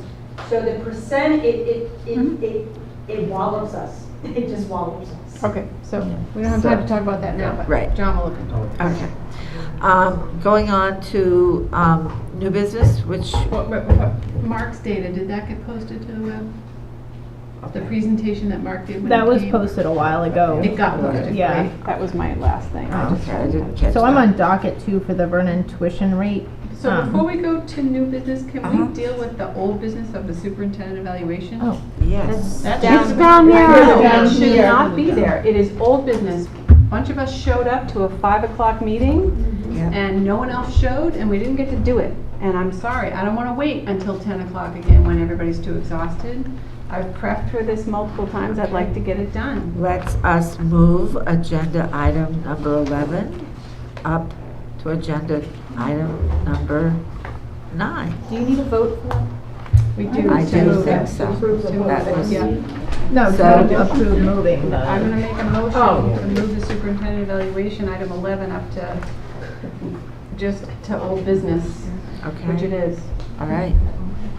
A second? Meanwhile, A second? Second. All right, all those in favor? Aye. Okay. And one abstention? No, I had my hand up, sorry. Okay, I didn't see it. Okay, all right. Okay. Thank you, everybody. Okay, so John submitted his goals to us by the date that we had in this contract. And I believe that was September 1st. And then the Curriculum Personnel Subcommittee met with John about his goals. And we put our discussion directly into the evaluation document, so everybody would have it right away to use. So what's happened is John has proposed his goals, and they link to elements of this evaluation. And so the places where these goals link are highlighted, and the goals themselves are written in as SMART goals in the beginning of the document.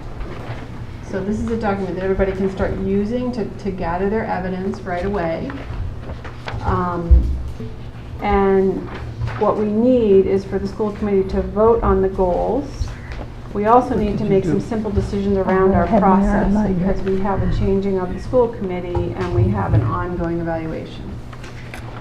So the first thing we need to do is accept and approve the goals. Because I basically just took these and plugged them into the document because CNP approved them. So would you like to make a motion to that? Do we want to move that the committee accept CNP's recommendation that these be accepted? Mm-hmm. I'll second that. All right. All those in favor? All right. Jim, are you Opposed? approving the goals? Hmm? Are you approving the goals or no? No, No? Okay. I'm abstaining. Okay. Opposed? Abstaining? Jim is abstaining. Just one abstention? All right, thank you. One of the things that the school committee put in this document that is not on John's goal list, and it's on page 4, it says shared superintendent and school committee goal. And I did discuss this with Glenn Kuchar from MASC, just to see if this was an appropriate place to put this, an appropriate protocol for us, and he said it was. Basically, it is a shared goal for proper communication between the school committee and the superintendent. So it says the superintendent will demonstrate consistent communication with the school committee chair and members on a monthly basis as documented through records of meetings and email communications. And this aligns with Goal 1 in Superintendent Schedules Entry Plan, which was submitted in August, which was to continue to develop and strengthen school committee and superintendent relationships. And Glenn said that was an appropriate thing for us to add at this time. So, you know, we will be documenting John's good communication with us, and we are also agreeing to have good communication with John. And I think we need to talk about that with the new committee in a much bigger way about how does the school committee communicate at a later time. But just so you know, that's in there. So I would like the school committee to vote on having our shared goal in this document. Is that a Oh, motion? I'll make- the whole document or just No, just the, Just this. yeah, goal number 4, which is, as I just read it. Was that a motion? That's a motion. Is there a second? Second. All those, discussion? All those in favor? Right. Martha, was that, you're in favor? You're in favor of that? Oh, I'm sorry. That's okay. I seconded it. You're It was both, done. yeah. Okay. Thank you, everybody. And I'm abstaining. And you're abstaining? Okay. So does everybody see where the highlights are and how they link up? If you have any questions, you can ask me later. And then there's a place for your notes and ideas. And this is an electronic document. You can actually add to it electronically and submit it at the time of evaluation electronically. So it's on our website? It is a document that got sent to everybody Okay. in an email. Okay. By Pam. Great. I'm sorry, when is this due? So, you won't be here, Martha, because it's due in February. Oh. So But I thought you wanted what we input. are asking We'll write is you. that people that are in the process of leaving the school committee to try to fill out this document and give us your impressions about just the time that we've had with John so far, so that it will be part of the record that we collect from old and new and current members in February. Okay, so if we, Can I- obviously, we had not very much time, but if we Right, don't but feel whatever you have, we would qualified to yeah. make a judgment, Yeah. then we would leave it blank. Yeah. Otherwise, we can go. Yeah, Okay. yeah. And John, do you feel that you can provide those folks with whatever evidence you have up to date? Yeah, I can do that. So that would be something that you might want to meet with them and Yes. provide them with a binder or electronic copies or something of Yeah. that nature. Thanks, good point. Got 26 days. Precious time. Not that she's counting. Exactly. I feel like it's Christmas. All right, so this evaluation process will happen until February, when we will require the rest of the committee to fill out the form, and we will have to determine exactly how we're gonna process the forms at that time. And then that is the document that we will use as a committee to discuss recommending continuing John's employment beyond this initial period, right? That's basically the part of the process we're in right now. Okay? Yes. So do you want this from everyone?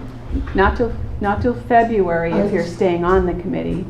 But you'll know soon, right? Yeah. So you might, and we can all start adding our evidence, based on experiences we're having and things we're seeing and things we, have in paperwork. But really, we'll have it till February. So the people that are leaving, definitely try to get it to us. And I I'm think, not definitely leaving. Right, you're gonna have, right, so you might wanna start filling it out and then, See what happens. yeah. I think as in anything, it's better not to wait until February if indeed this is not Yeah, you due can for the capture people that are things as they staying. happen, Yeah, we've got a document that's paper, make notes on it, work on it. Don't just wait and put it off, because sometimes you forget that stuff that's happened. And months then ago. John will provide evidence Right. also. All right, thank you, everybody. Okay. Thank you. Pat, no, I don't, I was just gonna ask if we could move the lunch reports up next. We don't actually have a lunch report, but we wanted to introduce Rob and have him kind of speak to what he's kind of doing real quick and give an overview. The school lunch report will be available at the next meeting. Getting him registered through the state to do that reporting has been kind of a tedious process, as Pam has relayed to me. So if we could just introduce him and let him give a brief report before we move on. He's here, but he does have to go unfortunately soon, so I just don't want to miss out on the opportunity to introduce him to the meeting. We need a motion to take that out of order. I move we take it out of order as described. I second. And where is it down here under? It's on number. It's yeah. 12, if we can move it up until 9. Yep. All right, there's been a motion. I'll Was there a second? the motion. Okay. Who made the motion? Marcia. Jim already. Oh, all right, Jim already seconded. Okay. Okay. All those in Vote? favor? Rob, you're on the hot. All right. Oh, there's You're a good. face to a name. Hi. I will know who that is. Feel like I'm I know. A little scary. no, it's We nice don't to meet mind. everyone. I am Rob Haley. I'm the new food service director. It's been interesting coming into a school system, but it's oh gosh, okay. You're on TV. Yeah, where I Just don't think want to about be. it. Just don't think about it. But yeah, I don't have any reports right now, but I will have them next month. So. Great to meet you. Also, Thank you so much. We're glad you're here. Thanks for coming. We're very glad you're here. And I think, is there anything new going on with the bidding and stuff next year to update? us on, or just Not right kind now, of in no, the process? bids Okay. are basically the same. Yeah. Okay. As far as I know, Yeah. everyone's letting me all the information I'm trying to gather. Right. so. Yeah, the Collaborative for Education is looking at splitting out that food bid, and there have been a couple meetings, but no Right. outcome so far of that.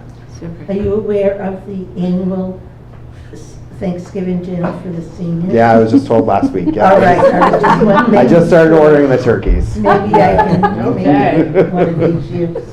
Yeah, Great. that will be all taken care of. Super, thanks a bunch. All right. Thank lovely you. meeting Thanks. Thank you. Take care, drive Thank you, safe. Tanya. You're welcome. Okay, back to new business. Vermont tuition rate, do we have that set? So, that tuition rate is supposed to be voted on every year by the school committee. Uh-huh. So where that comes from is the Vermont Agency of Education. That actually was published last February.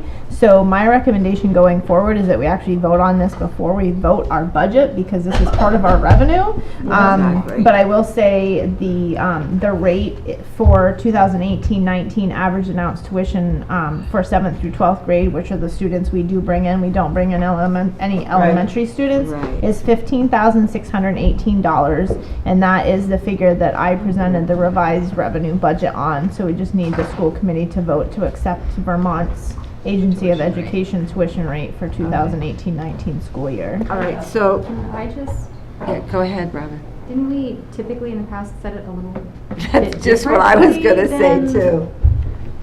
Yeah, in the past, we have gone just a Just little under. bit lower Okay. to try to entice them a little bit more. It's about $1,000 less. That Okay. is, Yeah, in the okay. past, yeah. I thought you voted on that. That's what I thought. It gets, last year it got voted, I think, We do vote on it. For yeah, this you do year. vote on it. But the tuition bills go out in November, and I looked at last year's Vermont Agency of Education amount versus what we actually billed, and it was only like $20 different than what was allowable. And I think in the situation we're in, I think we should utilize that, because when we looked at our average cost to educate our students at the high school, this is slightly under still what it's costing us to educate those students that are coming in from Vermont.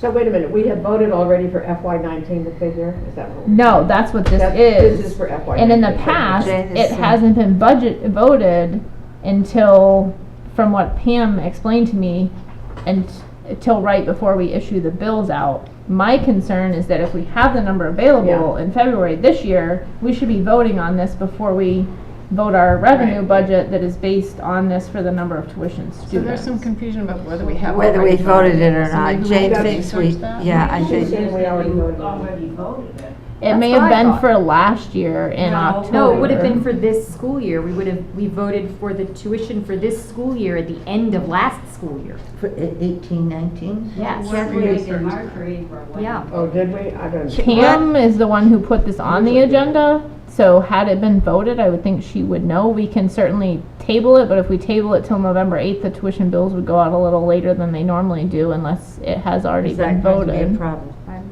Well, sure it has been. Jane? You also need to consider whether you want to entice students from up there or not. That's what I was just gonna say. Brattleboro has just made their school a lot more, I don't know, enticing or whatever. They've added a lot, and I think we need to not think exactly about the amount of money we're gonna make, but whether we can get a student in here. So I think if we can go a little bit less than what. But doesn't the tuition student? rate- But the students are already at the choice? school for this year.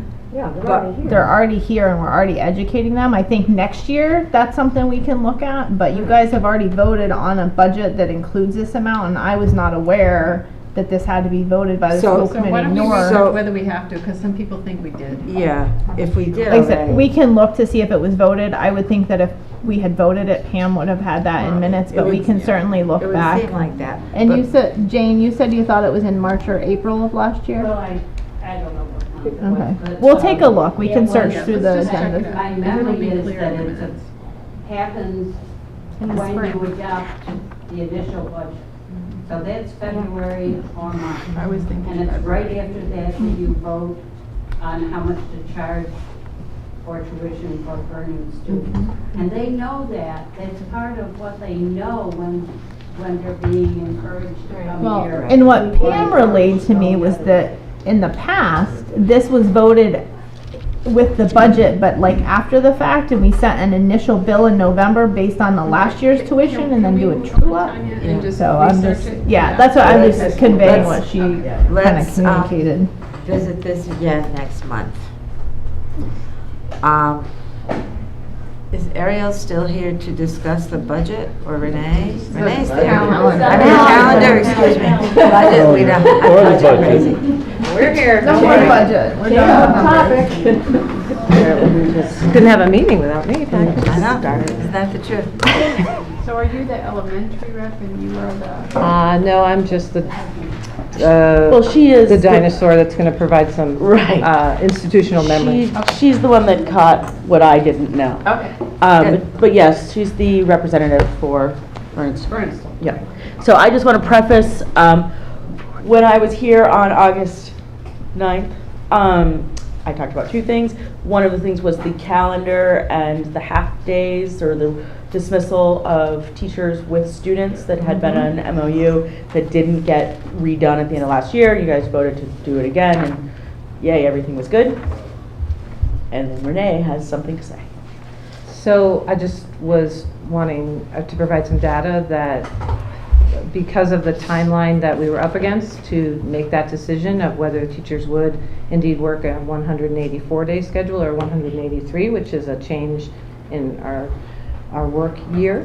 And it had been decided in the last negotiating round 3 years ago that we would work that day and have our work year change to 184 if we were dismissed with students on a half day before Thanksgiving, a half day before Christmas, and in February and April, right after students before the vacations. So what happened was the 18-19 calendar was was created last spring, not knowing if this piece was going to be worked in or not. So it should be an easy fix. I'm hoping that we could just make one minor adjustment, which would be to create a half day before the December break, which would be December 21st, to have that be a true half day, a 12 o'clock dismissal.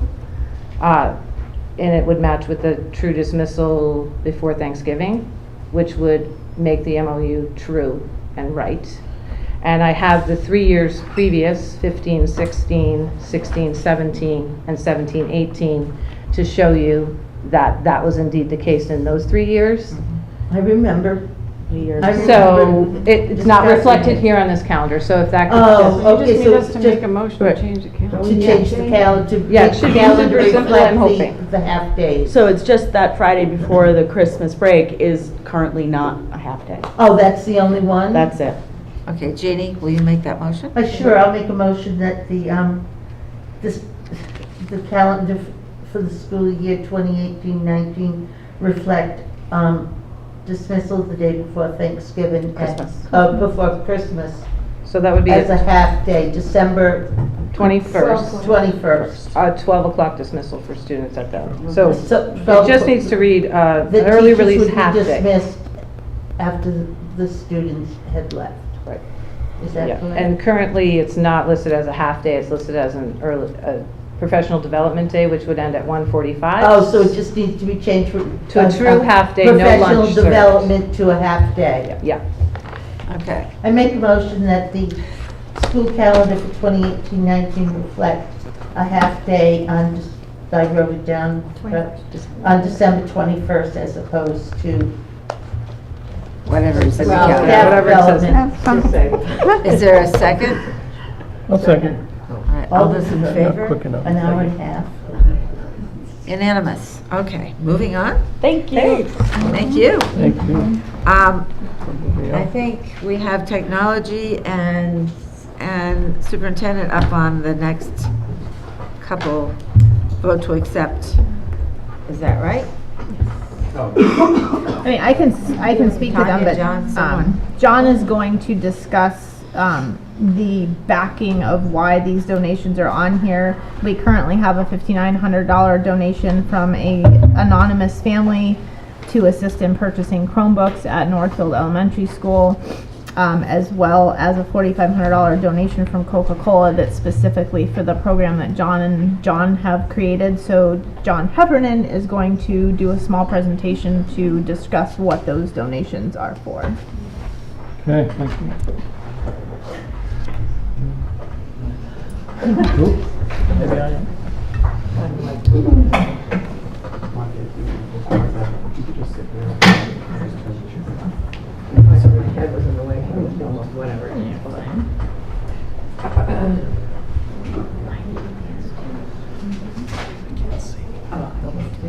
So, if you look at this picture, you know, this is the teacher in front, right, with the blackboard, kids sitting in rows, getting all the information from the teacher. Maybe they get some of it, maybe not I'm too in much. that picture. Yeah, And that's when teachers couldn't be married. Yeah. Female teachers, anyway. So just to, I just want to give some background to these donations. You know, what is it for? Where are we trying to go with these? So, because sometimes you see this, put all the, you know, look at this picture. Has anything really changed? Not really. We're just more efficient in delivering that, you know, teacher brain to the kids, which may or may not be getting through. The kids still aren't really engaging with the things they need to engage in to design, to create, right? So what should it look like? It's more like this. So kids are working together, creating things.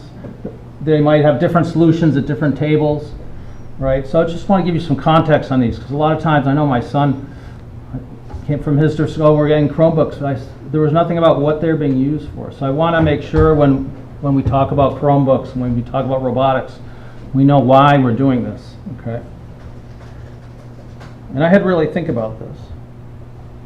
And you know, so today we're getting some donation for devices here, Chromebooks.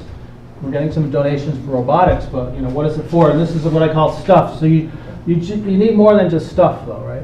Because if we just have stuff, you'd see that slide where the kids are just, you know, sitting in rows with their Chromebooks or whatever. We need people and pedagogy. So we need pedagogy so to turn those rows into those cooperative groups to be designing things with art, right? It was mentioned before. To having project-based learning going on, so kids are interacting with the community. I'll tell you how the Coca-Cola grant's going to enable that. The kids are doing 21st century skills of collaborating and communicating, being creative. And we also need people. We need staff. If we don't have staff, this technology won't be effective either, right? We need the teachers are really even more important. They have to guide the kids how to use this stuff, okay? And they can also be models. Of course, you need students, right? You just can't give staff computers. And ideally we have community too. It'll have a lot more meaning if what we do in schools goes outside of our walls. Okay, and we need pedagogy, okay? Also over here, so we have devices which need infrastructure. We need wireless, Wi-Fi. We need spaces to support this collaboration, physical spaces and materials like robots and other technology, okay?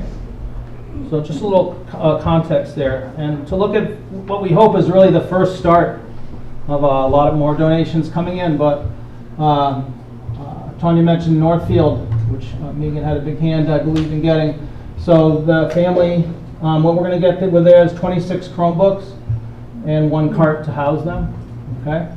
And the donation is $5,900, which the committee has to accept. And then we're going to take out of the elementary tech budget enough Chromebooks and carts to make one for that, you know, large 6th grade class in Northfield, okay?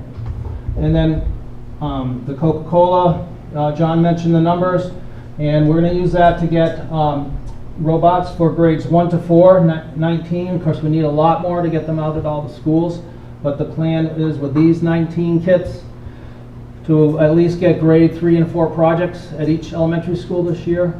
So the elementary tech teacher, Jenny, will be going out and doing those projects, okay? And middle school, okay, Coke has challenged us to, there's a tech club that Skip runs at the middle school. And I'm going to be part of that too. So Coke has challenged us with a design problem that they're having. Do you know those hand carts, where you has 2 wheels and you move furniture and stuff with them? They want the kids to try to think of a better way to move heavy stuff downstairs with some kind of robot. So they'll meet with Coke.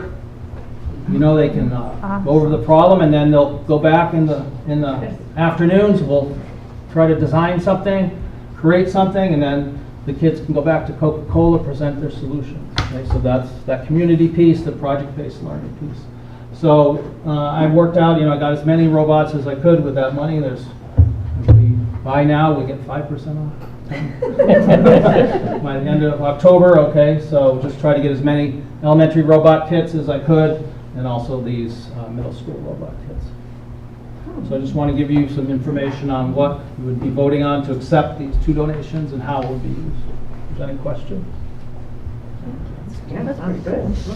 Wonderful. Wonderful. All right, does anyone care to make a motion to accept money? I make a motion that we accept money. Can I just say, I just Sure. want to say how much I appreciated that graphic. Yeah, That that was acknowledged great. all of the things that have to be in place, because as educators, many of us here have felt technology pushed on us without that in place and without the structure around it to make it helpful and useful.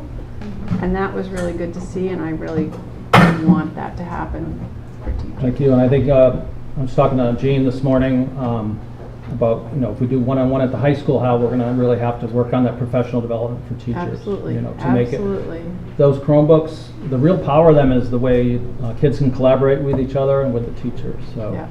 not just devices to read and word process, but to take it to the next Yeah. level. Okay, sorry. Can I just add something before Sure. we vote? Mm. Just want to share that, speaking with the family that made the donation, they were looking to support the school in some way. And so we had a conversation about the need for Chromebooks at Northfield Elementary. So they were happy to make that donation with the upper grade students in mind. That'll get us from a 1-to-4 ratio to a 1-to-2, which is a really significant improvement with the high demand for the Chromebooks. And they did, the caveat was that they were wanting to make sure that it wasn't taking the place of where our budget money was going. It was to be sort of in addition to.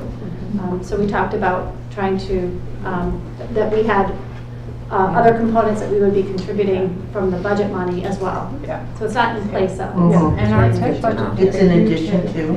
And so step 2 will be the money that's remaining in that, sitting with Megan and John and myself and John to figure out what the next step is in that 1-to-1 ratio, as well as what some of the other tech needs are at the school.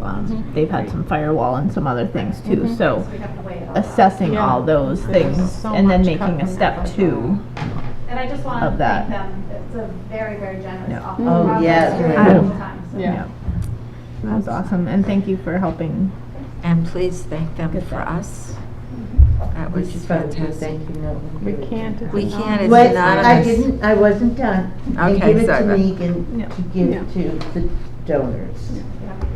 Could we ask, I'll make sure that we Okay. get a letter from the treasurer for the donation, because Well, he's the one in charge So of we need to have that. a letter from the school committee.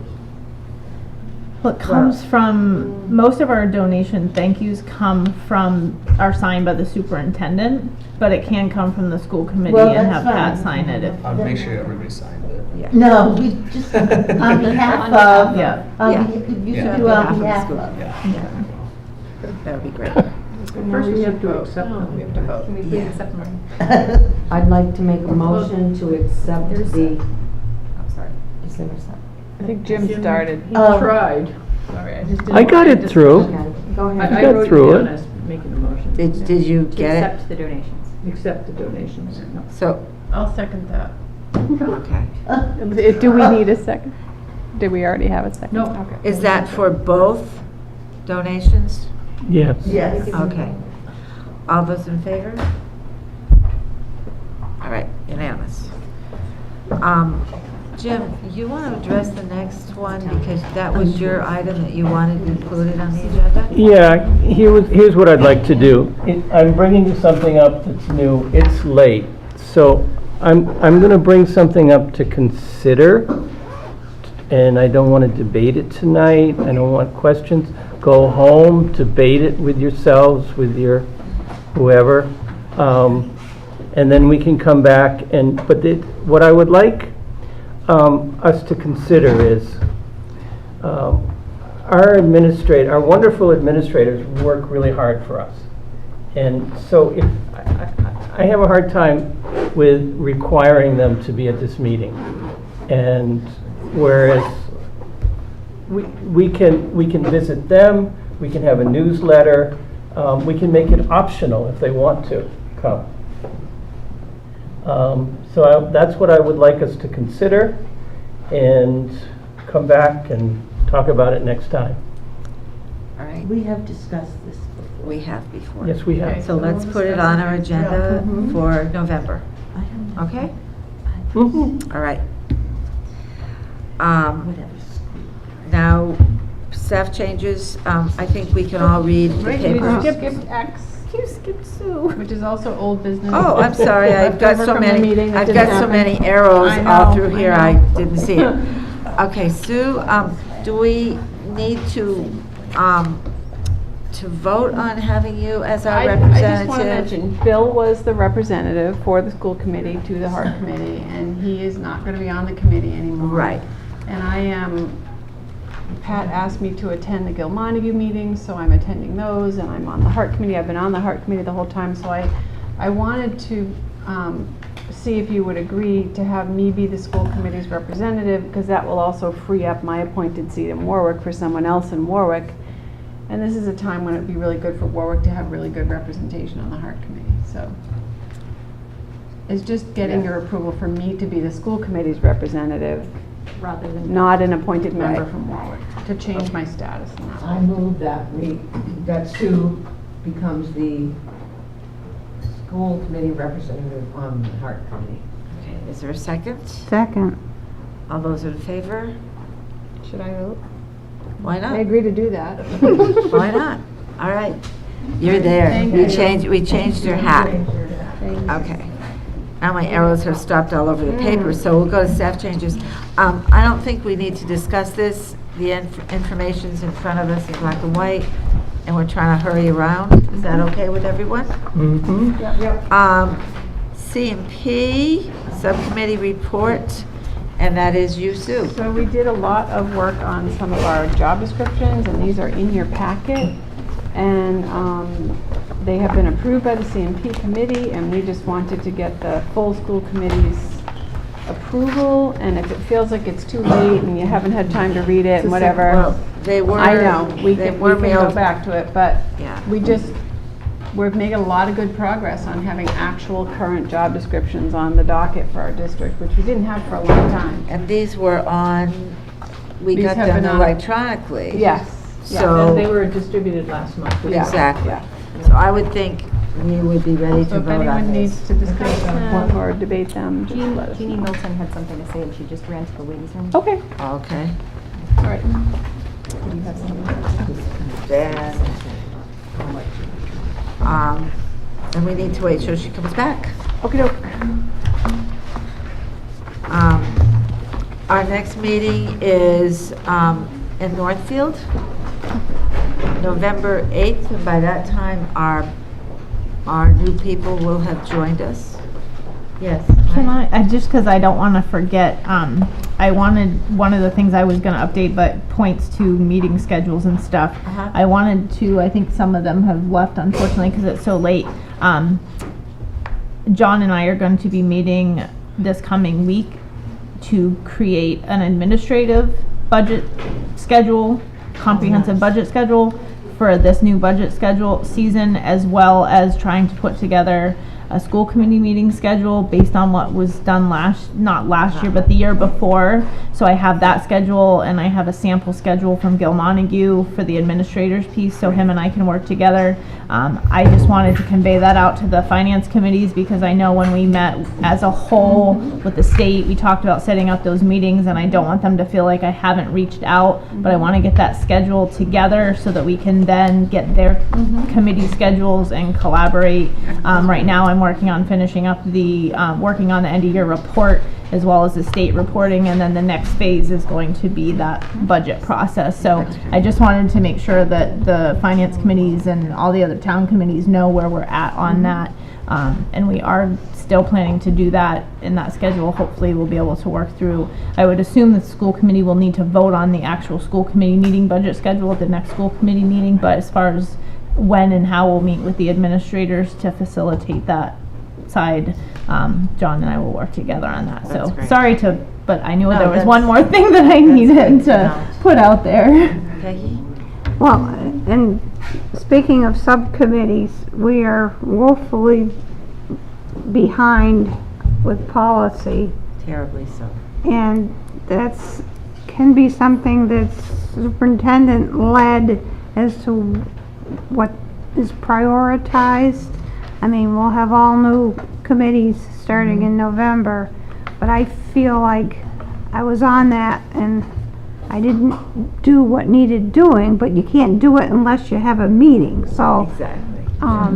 I just didn't. A lot of the policies should be looked at and updated. Yeah, I mean, we gotta start somewhere, so just, Committees won't even be formed.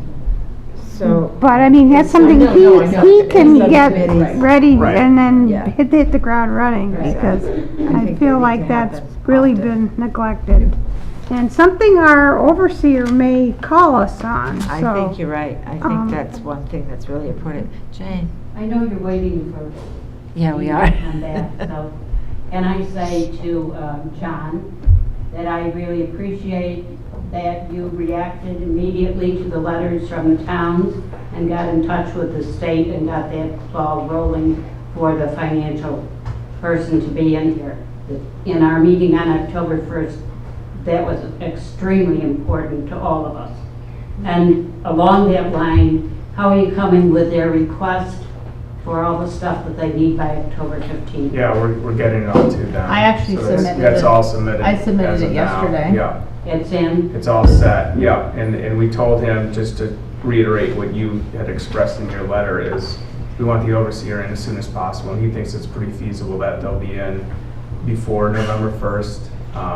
So we just stressed that was very important. And I don't know if all of the school committees saw the letter from the towns. Pat, did you send it on to the school? I did. Yeah, she did. Yep. Good. Yeah. Anyway, thank you Yeah, thank you. for that start. And I'll just make a note. We too. are meeting again, all of the finance committees are going to be meeting, and then the finance chair are going to be meeting, and we will be bringing, we hope, a recommendation to you before Thanksgiving. Great. But it depends on whether we can get 4 finance committees, Right, to go. yeah, all that logistics. That sounds good. I just want to make a note on the overseer too, that the letter that came from the state was actually what initiated us to say, okay, who's this overseer that you want us to put in place, because the legislation has been the holdback. But basically, Actually, the letter says that overseer became effective as soon as you accepted 50% of the cherry sheet money, right in their first paragraph. so, and that was not unfortunately conveyed to us by the state. We were told, we had some mixed information, so that's where that letter clarified to us that we could move forward. And we contacted Jay immediately to get that ball rolling and get the name on that. So it was a collaboration between that letter, the request from the towns, as well as some other committees to get them in place. Jeannie, can you come back? We're waiting on you, Jeannie. Jeannie, we're waiting for you. I'm sorry. It's okay. Thank you very much, for those of you who don't know Latin, that was through my fault, through my own fault. No confessions. So, Jeannie, you had something you wanted to comment about the job descriptions, and that's what we were waiting Oh, on I'm your sorry. comments. I wanted you to get your say. Yes, I believe that anyone, such as the dean of students, who's in the high school and working with students, should be reporting directly to the principal. That's how the chain of command goes. And that's what we've been trying to have parents do, is to follow the chain of command. And that, as dean of students, she should be reporting to the principal. I believe that's how it Well, was. it's in the actually, it's a past. district position. She could So does also this- work in. But does she work at the Elementary other schools, the schools? job description doesn't state that. State that. It says specifically grades 7 through 12. So that means it's So one of not- those two things is, That's right, and that isn't what I had understood. I had understood she was gonna work. Serve as a in liaison, to go down to student support. She's available to the other schools to serve as a liaison for students, parents, and the community, participate in grade level team meetings, IEP meetings, But- SIT meetings. IEP. but all of those things would be under the purview of the principals of the schools. Yeah, Right, and also in. Yeah, which makes it a district position. It's not under one principal, it'll come under all. That was my understanding from, I'm just, if Yeah. it says specifically grades 7 through 12 above, then reading through, it's, one would not understand the duties around student, like grade level meetings, IEP meetings, one would understand those to be at the school with the age right, population. designed as a district position, so primarily based at the Pioneer, but with, under student support, being able to support students and administrators in the various schools. So maybe in those that needs duties. to It's not at all added. clear. It's not clear at all. Okay, so we could. So could look we at just making it add- clearer. District principals, that's here. I mean, it's But, good. what I don't, but also if you look at 504 plans, et cetera, those also those would be looked at by the SPED department too. The Dean of Students at Pioneer has done a lot of the 504 stuff. Well, are the nurses being included in the I'm 504? sure they are, where it's appropriate. Okay, does it have to be, I don't have a should we problem take with this that. part and you add to that and then we could bring it just- back? We could just take this back. That's what I'm wondering. To CMP. Could we do that and clarify those questions Yeah. that people have? Okay. That's added in here. So Yeah, that. because I mean, if we look up at the top for educational requirements, we're looking for experience with grades 7 through 12. So she does transitional support for 7 through 12. Correct, but that would exclude, I mean, K through 5 is a different certification typically than 7 through 12. So what's the problem with having this person report to the superintendent? Let's have that conversation at CMP. I just think it's not, I think she's right that it's not clear from this job Mhm, description. Yeah. All right, let's so, discuss it at CMP. so let's discuss it later on. So we have assistant treasurer, maker design, teacher, library media specialist, and? That's it. Okay, lead teacher. Lead teacher, that's on there too. Yeah, there's 4 of them, right? Okay, so those are 4. Can we vote on accepting those job descriptions? Yep. You had them in your hand for a little while. Want to make a motion that we accept the job descriptions for lead teacher, Pioneer media specialist, 7 through 12 maker design teacher, and assistant treasurer, as presented and printed. Jim seconded it. Any discussion? All those in favor? Unanimous. Okay. And as I stated before, our next meeting is at Northfield Elementary on the 8th, 2 days after elections. And by then, we will have new committee members that will bring us back up to 12. Pat, can I just bring up one more thing before the meeting adjourns, because I know it's Quickly. late, and something that maybe put on the agenda for next time. Something that I've talked with Pam and now Stacy that's come on board, and even John, is the amount of paper and copying and time that goes into making copies for these meetings. My suggestion moving forward would be that we make copies for all the school committee members and have it scanned in as one PDF that's viewable to the public on the projector and then posted to our website with the school committee meeting agenda and minutes, so that it's available to any of the public that wishes to download and print it for their records. The cost of the toner, the copier wear and tear, I mean, this meeting alone was 5 reams of paper. So when we're talking about cutting supplies that the students aren't getting, if Oh, we yeah, can we cut can't keep that supplies up. on the superintendent office side, as well as being, obviously the carbon footprint is something that all businesses and communities are looking at. I think we need to make, some movement forward in that. If some, I would be totally happy if we rolled out one of the Chromebook carts and just had all of our stuff That would be available to us right in front of our little faces.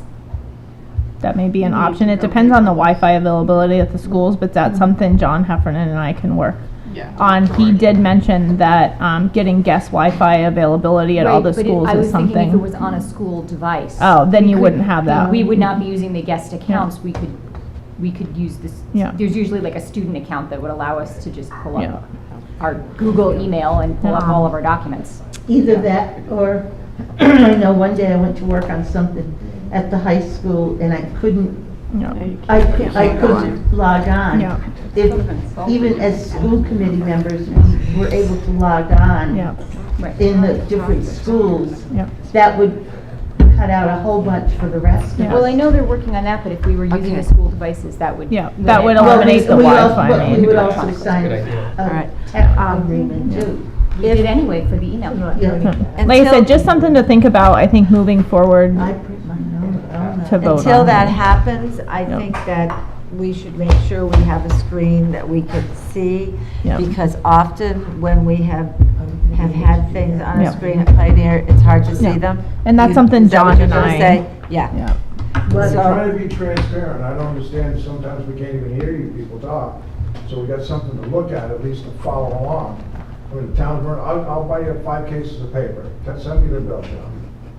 I mean, I heard that.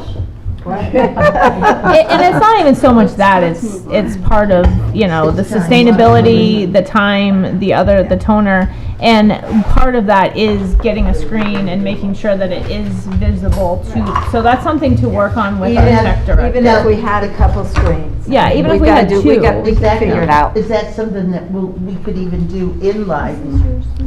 Well, let's close like I this said, Pandora's close it. box. Yeah. Let's you guys take out the norms papers and give them back so that they don't have to be printed up again. Yes. Just something to think about that I wanted to put out there. That is a very good idea. Yes, Jane. I wanted to look up some old minutes, and suddenly, most of the minutes on the website are gone. Ooh. They should still all be there. No, they're not. Were they archived? Right there you go. I'm talking about Put 'em going in. back.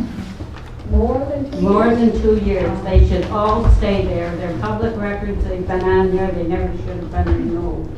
We can speak with the tech department And, about that.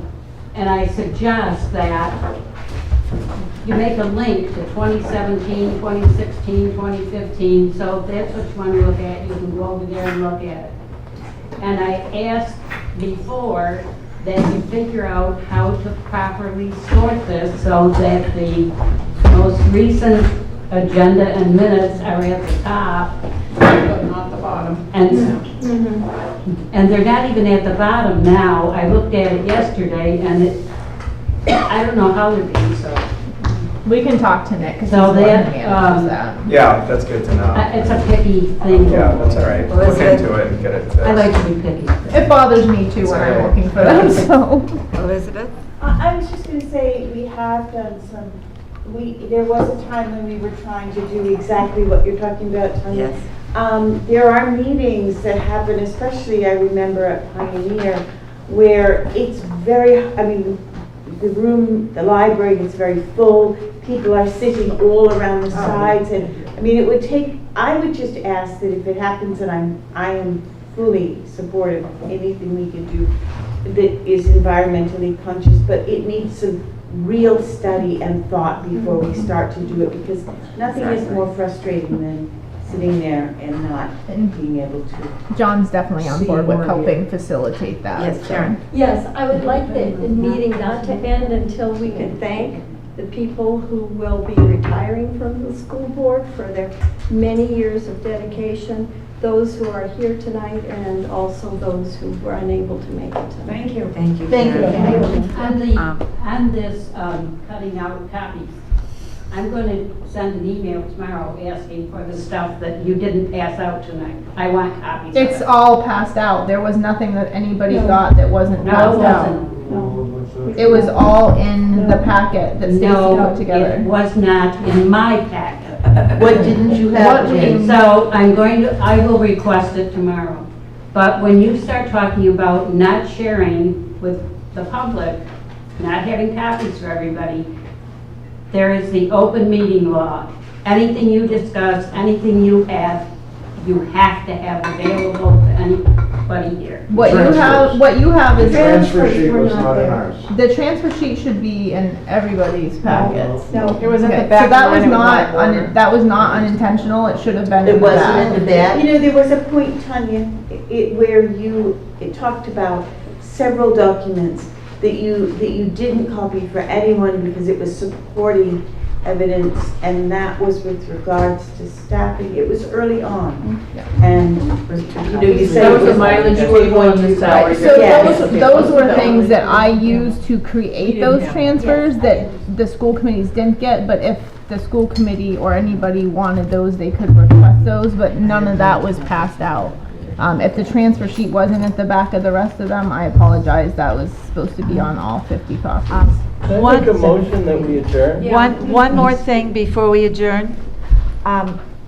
Karen brought up the thing of thanking people that were no longer going to be joining us on our committee. John and I have put our heads together, and we would like to request that those people that are leaving us could return at the November meeting for a thank you for them, because it wasn't something that we could do at this meeting because we're not sure what Jeannie's situation was, and it wouldn't be fair. Do we get cake? Maybe, maybe. I'll have my daughter bake something. It's if in she does that. Northfield, but we would like to thank the people that have put in hours and hours and hours of time throughout the year. Peggy's been on how many years? Too long. No, how many years have you been That's what on? I've heard. 34, 36? Wow. 30-something. Martha's been on 24. No, I've only lived in this area since 2000. So what year did you come on, Martha? That's Actually, I 18. was living in North Dakota when I came back. So I've only been on 8 years. Okay. And Ginny? 3. And Deb? November will be 4. Okay. So, I have a request. yes. You came on, but you didn't come on. Chocolate. That the committee make an effort I to have been on stop 4. the infighting Mm-hmm. and be more respectful, and Follow our sometimes you norms. just need to zip it. Follow our Okay. norms.